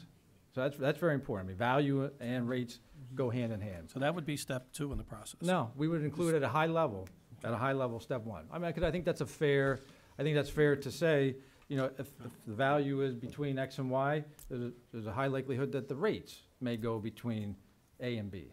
I think it's doing, I think it's an unfair analysis just to show the valuation. I think there's another flip side to that. Now, ultimately, if you wanted to engage us to do a lot more services, the long-range planning, looking at tax increases, looking at doing a combination of these, you know, that's a totally separate engagement, which we do a lot of times for our clients as well, to really look at a holistic approach of the township. And we clearly encourage that. I mean, this should not be done in a vacuum. This should be looked at with all different options, and not just looked at for 2020 or 21, but it should be looked at for multiple years. Will you also be evaluating each one of our solutions that we have, that Mr. Schuster had, our possible solutions that when we have to eventually vote on what we want to do, whether we lease back or sell, whatever. Will you be giving examples of, like, say, with a lease back, because according to Mr. Heggie, it's a little murky to do lease back? Correct. I'd like more information on that. Will that be included with the analysis? Again, for this limited scope valuation, we can have some high-level discussions on that. But Okay. I think, you know, just to kind of give you a little bit more about our background, I mean, we've been involved, like I said, in these sales. We've been involved in a couple of the concession lease transactions that have occurred around the Commonwealth on utility systems where it's actually not a sale, but it's a long-term lease, say 50 years or so. We were also involved in the one sort of unique transaction out sort of in the western part of the state where it was a kind of the leaseback with that city. So we've seen a lot. We've seen some of the good aspects. We've seen some of the bad aspects, and we're going to be honest with you. We're going to tell you sort of all the information that we know, so that ultimately you can make an educated decision. We do appreciate the honesty, because we want to go on a fact-finding mission with an expert like yourselves that can steer us in the right direction. So. And that, again, that's all this is. This is just a fact-finding mission so that you can make an educated decision. And I said it in the beginning, but I think it is very important to note that this is not a process that is guaranteed to lead to an ultimate sale. We've had multiple clients that have come back and said, thank you for that step one service. We appreciate it. We're good. We're not going to do any more. And that's perfectly fine. That is our job, to make sure we're giving impartial information so that you can make the best decision possible. Thank you. You're welcome. Thank you. Any other questions for Mr. Chair? Thank you, sir. Thank you. All right, so I think we're at the point where we can call the question. The motion to approve the proposal presented by PFM. All in favor? Aye. Aye. Opposed? No. The chair votes aye. The motion carries 4-1. Thank you, everyone. The next item up on the new business is the DCD early. Excuse me, Mr. Chairman, sorry to interrupt. Sorry. There's still the That's right. golf. My apologies, everyone. Please, there is a proposal. Could you speak briefly again about Sure. the golf course? Of course, Mr. Chairman. From golf property analysts, I already explained previously, this is a very specialized business. I do know that they have worked in the past with Mr. Ater from Spirit Golf, who, of course, was not crazy about selling the golf course, but did provide some guidance nonetheless. I did have a conversation with Mr. Hirsch. This is the only proposal that I've received. I haven't sought out multiple proposals or put it out to bid, so you're certainly welcome to move forward with this one, put it out to bid, or decline this altogether. But you do have the proposal before you. It is for $22,000 to value the golf course. All right. I gotta say, that's came back a lot higher than I had anticipated. I mean, especially put into, with respect to doing the evaluation, or the valuation of, you know, the stormwater and everything else. For $7,500 in comparison to the golf course for $22,000, I think it's a big difference. Is there any particular reason why? Or it's just the It could- nature of the business? I believe it's the nature of the business. From what I understand, that's within the expected range for this. It is rather specialized because you're not just looking at it from a piece of land which is potentially developed, but you're also looking at it as an ongoing business entity. So you're going to do very similar to what Mr. Shearer talked about. He's doing a similar analysis. How much is the facility worth? So that's one approach. What's the value as an ongoing business? The income approach. He'll be looking at it in those different ways. What's the land versus worth if you were going to develop it? So there's multiple ways that they go ahead and look at it. So I certainly think that it's in the range. We could go out for more bids. Ultimately, again, my recommendation is not to proceed. My feelings on that. But There's also other environmental impacts that we would be looking at as well. I mean, developing, I know, like Mr. Hayes from the Budget Committee / Environmental Advisory Council talked pretty in depth at one point about stormwater runoff. You're talking about stormwater management just in general with respect to developing what's right now all open space and green space. So I know that I would have a lot of concerns with respect to that as well. any development that goes in there would, of course, have to meet our stormwater regulations. And it is in a floodplain, correct, Mr. Schuster? I believe most of it is. I'm not sure that all of it is. But. Thank you. So we basically, to even evaluate or possibly sell the golf course for possible development is basically off the table, Right. if you ask me. I mean, if it were be able to be developed, you're gonna put a ton of houses in there and you're gonna have to build more schools. So you're not saving any money there. As for a golf operation, we have spent the last 6 years turning that golf operation around. We have 0 employees over there. We have a top flight management company that's turning a profit for us. I personally can't see wasting $22,000 of money that we don't have to put a price tag on something that we most likely are not interested in selling. I agree, Mr. McKee. Do we currently use it for catering facilities? You could just ask. Do we use it for catering facilities now? Is there a way to expand Yes. the existing? Unfortunately, a previous board many years ago, there was a plan to put a big clubhouse there with wedding capabilities and things like that. Some people came to the podium and scared that board into building that smaller thing that's over there now, which basically is good for some graduation parties and christenings. It doesn't generate the revenue that the potential is there for. And this Spirit Golf, I'm quite sure, in the future, will come up with long-range plans for that catering facility. I do. But it is a great facility, and if you're interested in having an event over there, please come contact me. How many, can you, just for the public, how many people, because I mean, I personally, like, when I got married, we only had like 80-some people. We had a small wedding. Just purposely. You got to cap more it friends than somewhere. that, I hope. But, I mean, how many people does that hold? I'd have to look at the number, probably around 100. Right. I don't know the 100's exact number. crowded. You know, but you could have a small wedding there. Right. One of the issues you face is that it's right there at the golf course. So it's hard to actually separate it from the golf operation. There is a dividing wall in there for smaller events. You can separate the bar and the snack area away from smaller event. But as far as a traditional wedding venue, it's a tough sell. Okay. But it can accommodate all kinds of other things. But my point was, there's nothing but upside for it, for the future. There really, I can't see any, I've looked at it 7 different ways of Sunday. There's no reason to even spend one dime of taxpayer money to even put an appraisal on it. There's just not. In my opinion. I mean, others might have different opinions, but that's my opinion. There seemed to be a consensus there. All right, well then, I would say that I would not even offer a motion at this time for lack of a second. So we will move on. Is that good? Absolutely. The next agenda item is the DCED Early Intervention Program. For that, I'm going to turn the floor over to Mr. Schuster. Thank you, Mr. Chairman. The assigned task that you gave me at a previous meeting was to develop an RFP for a financial consultant. No other guidance was given at that time, and we had previously had this program before you about a year ago, where I recommended we move into it. This is rehashing of some of that, but I'll go through the explanation again. So what is the Early Intervention Program? Right from DCD, a preemptive step for municipalities who feel as if their financial situation, while not formally declared distress, are realizing difficulties and seek to improve their financial position. So it is a program for any municipality which feels that they're having or could experience some financial issues to go ahead and get some additional assistance and get a new set of eyes to look on things. Interesting, this used to be limited to township or municipalities that were experiencing some level of financial distress. However, DCD has opened up this program to everybody, so any municipality can now participate in it.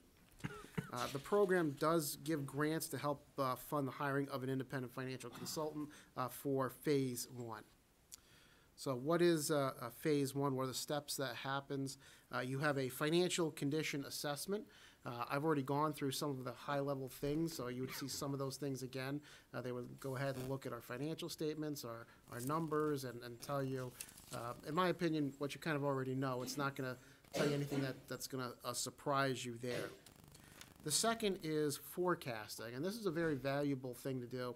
If you recall, the last few years we've been using a 5-year projection modeling, so we've already been doing this, but having that updated and continuing to use that is a very valuable tool. We know what the situation is right now, but we need to know what's going to happen in the future, what our future expenditures are, what the future stressors are going to be, so that would help provide that forecasting.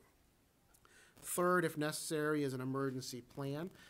I think in our case, that would be necessary. By the timeline that we would get this approved, it wouldn't be for this fiscal year. It'd be more likely for the next fiscal year. But a plan to go ahead and deal with any potential of insolvency, running out of funds, or anything critical which could impact the operations of the township. The fourth thing is a management audit. This is probably the most time-intensive thing that's on here. They will come in here and they will look at the operations of all departments and make recommendations. It will be more along the lines of efficiencies and ways to streamline things. It would not be kind of a workforce analysis. It's not going to come in here and say you have too few police or too many of this employee or things like that. That's not what it's going to do. But it is going to look at the infrastructure behind everything and say that there's ways you can streamline, there's ways you can improve efficiencies, there's ways to improve the technology or the process, things along those lines. It is a very long and intensive process every time you go through these management or operational audits. After all that is done, they do come up with a multi-year plan for adopting the program and then multi-year plan for implementing that program. After Phase 1, you are eligible for subsequent phases, and that involves the implementation of that plan that comes before you. I put down here some examples of what that could entail. You could hire an implementation manager or a consultant to come in and implement the plan. Addition of personnel, process improvements, IT purchases, efficiency improvements. Each phase that you do that adheres to the original plan is eligible for grant assistance.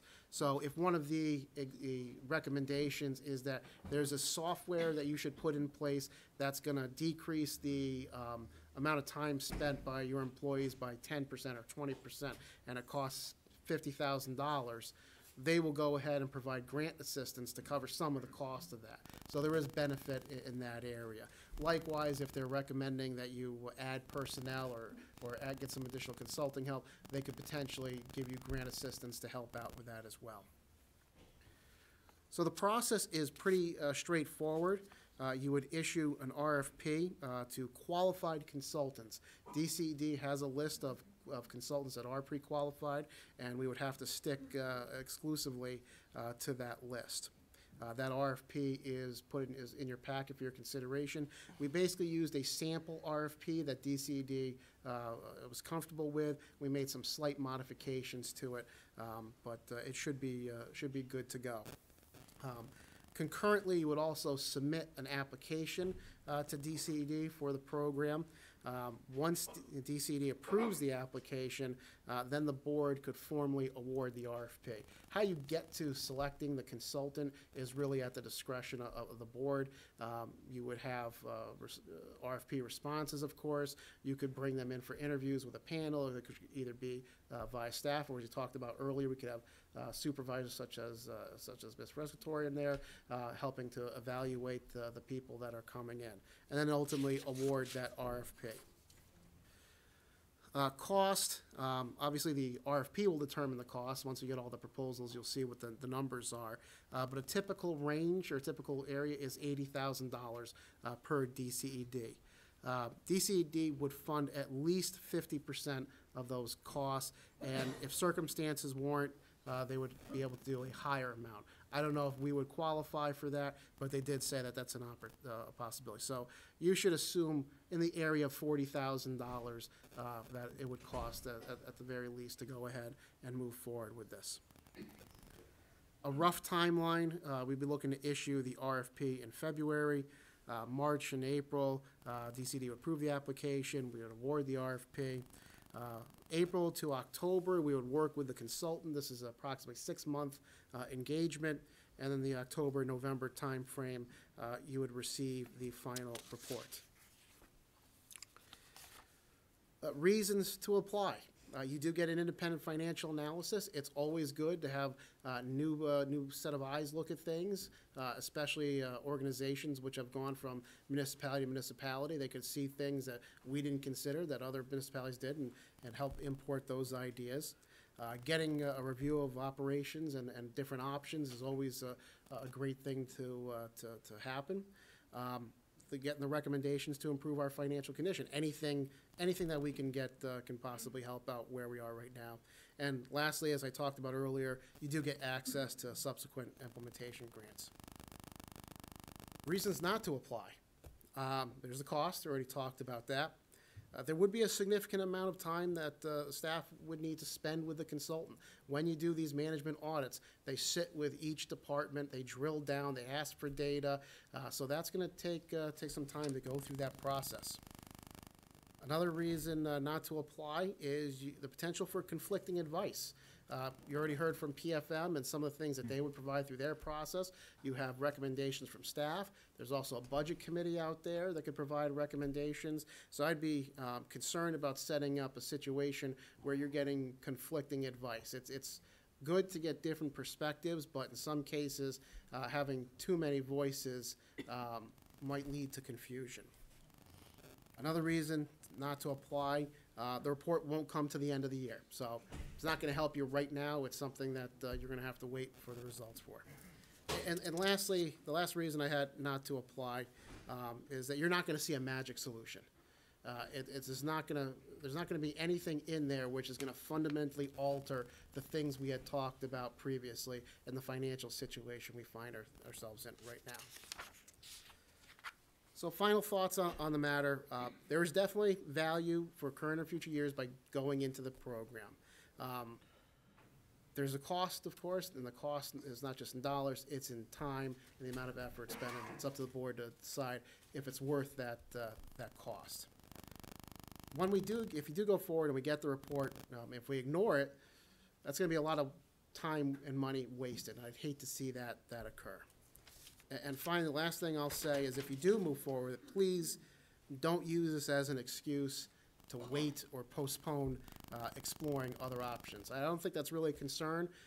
With your previous vote, I think you addressed that. You are moving forward, looking at our options, and I think this is not something which would interfere with that. But I did want to put that in there, that if you did go forward with this, I would hate to say let's not look at any other options. Let's not have any further discussions until this report comes out towards the end of the year. I don't think we have that kind of time.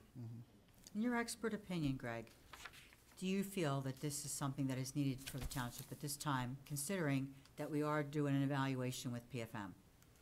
So I appreciate you calling me an expert. I'll put that on my resume. Thank you.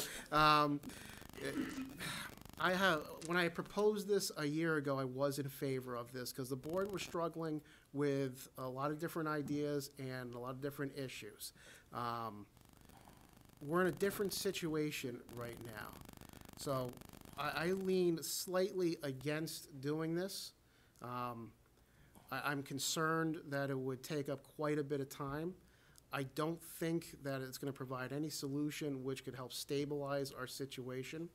I think it might be appropriate to look at this in a year or two from now, if once hopefully we get our situation stabilized with some other things that we look at. Would you be, not to interrupt, but would that be for like financial direction at that point? Well, yes, because I look at this program as a way to help. Number one, it assesses where you are. I'm pretty confident where we are. Number two, it assesses the direction you're headed. I'm pretty confident in the direction we're headed. I know where that is. Number three is it provides insight and recommendations into improving your operations to gain efficiencies, hopefully reducing costs at the same time. I'm incredibly in favor of that. It's just not going to give us the return that we need right now. So I look at this as more of a fine-tuning than something which is going to provide a solution which is going to solve all of our issues. So for that reason, I lean against doing it right now. That being said, if the board wanted to move forward, I have no objection. I don't want anyone to think that I'm sitting here saying don't do this, because there certainly is value. I'm just saying, for the reasons I pointed out, and for all the other initiatives that we're going to have to go on for the next 6 months to 9 months while we go through the valuation process and look at all the other options, this is something that's going to add a lot of extra work on top of doing that, and that's one of the things that does concern me. Thank you for your professional opinion. Professional now, thank you. An expert opinion. I would just like to say that, of course, a year ago, I was a big proponent of this. I was a proponent of this when we were discussing it, whatever that was, a month ago or so. And I rationalized that, okay, if we spent $40,000, it's worth it if it wound up saving us hundreds of thousands of dollars or more down the road. But since then, part of the issue was we were just kind of waiting in the water, and we were just bouncing up and down, and we weren't going anywhere. And like I said, I think we're starting to head into the direction of actually gathering facts and information. And after having several additional conversations with Mr. Schuster, I am fully confident in you and your staff to be able to lead us in the right direction. And at this point in time, I would not be a proponent for this. I mean, either, Mr. Chairman. Three things with me. It's cost. Obviously, it's $40,000 that Greg just showed you. We're broke. We don't have $40,000 that we're mad at right now. Number two is the time, and it's all going to be all-consuming of time for people to come in and tell Mr. Schuster how to run his operation. I mean, I have 100% confidence in Mr. Schuster and how he runs his operation. I don't need to pay somebody $40,000 to come in and tell me that he's not running his operation correctly. And number three, let's be honest, the board didn't want to take any recommendations that the Budget Committee brought forward last December.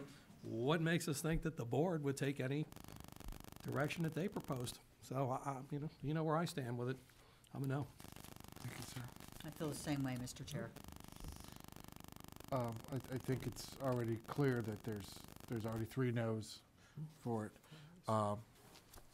And I echo the other board members' thoughts, and I agree with Mr. McKee, maybe to his surprise, that if we didn't take recommendations last time.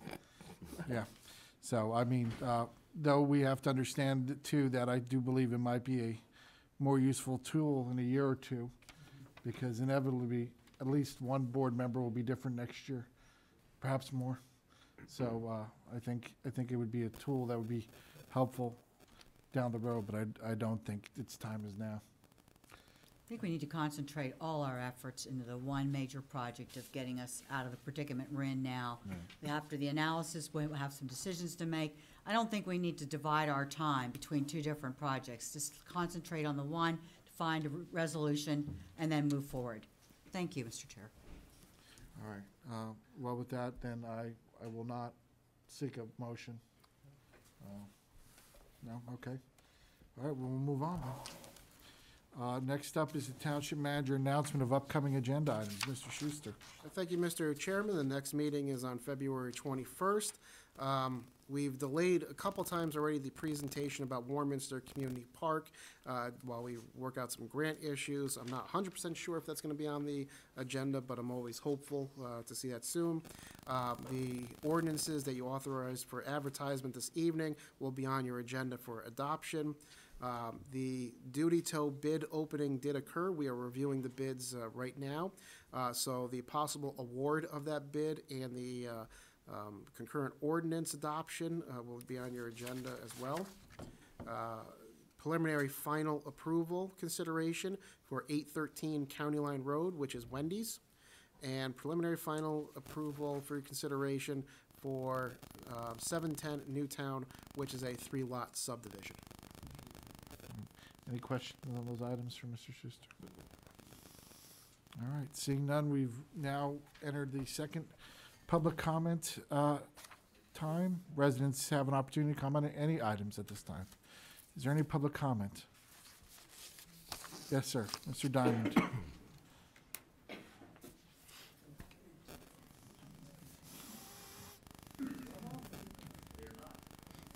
Good evening, Jack Diamond, Kent Road. Yes, sir. I feel all are aware of my opinion, and that is that this discussion shouldn't even be going on. And what I saw here tonight was a railroad job. This was predetermined. If you want to know what the cost of things are, beauty is in the eye of the beholder. What something is worth today might not be worth 5 cents next week, and it could be if you wait a year. You find junk at New Hope that people threw out, selling for a bundle, on stuff like that. So the point is, it costs next to nothing for an RFP. Throw up an RFP out, see what you nibble, see what comes out. It's as simple as that. You don't have to go spend serious money, but the whole process, all of this hand-wringing is predicated on the pension business. So you're putting Band-Aids on something instead of looking for chemotherapy. The only problem, which I have expressed to you all in the past, is that the defined benefit pensions must be totally eliminated and rolled over. And the township alone can't do it, the state alone, it's a national problem. And it has to be addressed. And it's going to take time. So in my opinion, the best you can do, the only logical thing, is to tread water financially and start fighting, getting other communities, others get a statewide, at least the state constitution must be amended as a first step. And that's a few-year process right there. But if it's never started, it's never going to happen. The sooner you start it, and this problem is not new. It's been known for years. And everybody keeps kicking the can down the road. You have to grab the bull by the horns and go to the root of the problem. And the root of the problem is defined benefit pensions, which are overly promised. They're unaffordable, unattainable. What is it? It's, 10 years ago, the market took a dump. 20 years before that took a dump. Another 10 or 20 years, they'll take another dump. So whatever good you do, you know, if you get a handful of money now and say, hey, we solved the problem, in 20 years, you'll be right back where you are. So you're going about this in entirely the wrong way, in my opinion. Now, you're not alone. Understand, your mindset is all across the state, all across the country. Somebody's got to shake it up and start something. And I'm hoping this board might consider it. Jack, But it doesn't look that way right now. I did read the report you sent us. Yeah. Well, I did too, Mr. This was a railroad job tonight. What is it, 40 grand? $7,500. $7,500. Thank you, Mr. Diamond. Is there any other public comment? Okay. Mr. Welsh? Good evening. My name is Bob Welsh, Hollowell Avenue. Most of the board is not going to like this comment, but I want to congratulate Mr. Schuster on his team's winning the Super Bowl. But you're just lucky they didn't play the Eagles. That reminds me, I can say now, I had a bet with Mr. Schuster on the AFC Championship game, and I had Kansas City. I owe him a charbroiled burger at Steak and Shake whenever they reopen.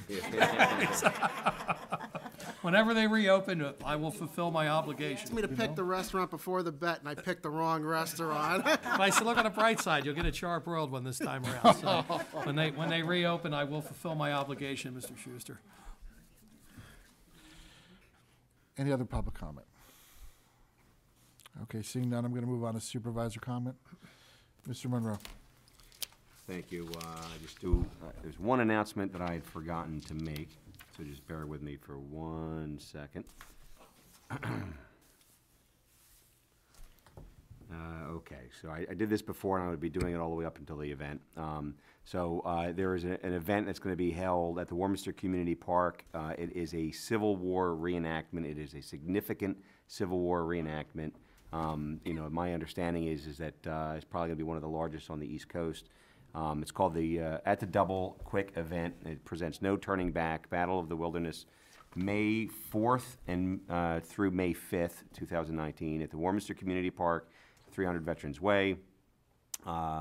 Additional information can be found at it's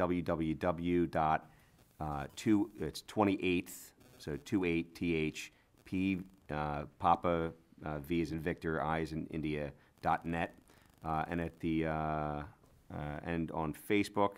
Any questions, contact John Green at jjg28thpvi@gmail.com or Heaven Hoshbach at ejhoshbach@comcast.net. That is all that I have, and it is free of charge. Thank you, Mr. Brown. Ms. Fresco. Yes, I was a little remiss doing my announcements for the Parks and Recreation Department, so I'm going to add the ones that I had forgotten. We have our craft programs with Miss Kathy. The Kids One Day Workshop for ages 3 to 6 is Tuesday, February 12th, from 4:30 to 6 p.m. Fee is $12 a class. Munchkin Time for preschoolers, ages 2 and 3 with an adult helper. Next class is Wednesday, February 13th, from 10 to 11. Fee is $9 a class. Dick's Discount tickets are available, as I said before, for the Regal. Ski lift tickets, flower show tickets are all available at a discounted price, Monday through Friday at the Warminster Community Park. You can also go online for any of these events at Warminster Community Park. Also, tickets are sold, like I said, Monday through Friday. Check online for ticket prices, or you can call the office. The dog license I told you in the Bark Park are also available at the Warminster Community Park. Tickets for Wine and Cheese Designer Bag Bingo are on sale. As Mr. McKee said, that's sold out, so that should be a really successful No, event. that one's not. The Rotary one is. Oh, okay. I don't think that one is. Oh, this was at the Ben Wilson Senior Center, February 22nd. So if you missed the one at the Rotary, you can do your designer bag bingo at Friday, February 26th. I'm sorry, Friday, February 22nd at Ben Wilson Senior Center. Tickets are $40. a person include wine, beer, and finger food buffet. Don't miss out on this fun evening. It has sold out for the past 5 years, so get your tickets soon. The Friends of Warminster Park has casino nights Saturday, March 23rd at Ann's Choice. They're continuing to sell tickets, accept sponsorships the next 3 months. Tickets are $35, include beef and beer, $50 in chip, game and tables, raffles, and silent auctions. Click on any of these events at Warminster Community Park, Parks and Recreation Office, 215-443-5428. And that is it. Thank you, Mr. Chair. Thank you, Ms. Fischer. Mr. McKee. Yes, thank you, Mr. Chairman. The only thing I have tonight is I want to wish my lovely bride, Erica, a happy Valentine's Day next week, and hopefully we'll be able to go out and have a nice dinner somewhere. That's all I have. Thank you, Mr. McKee. Mr. McPhillips. Yeah, I think tonight we took a step in the right direction. I think it bears repeating. Tonight wasn't about selling anything. It was about collecting data. And also, if any residents watching this on TV, if any questions or concerns, Jason and I will be at the Warminster Presbyterian Church next Wednesday at 7 o'clock. So stop by.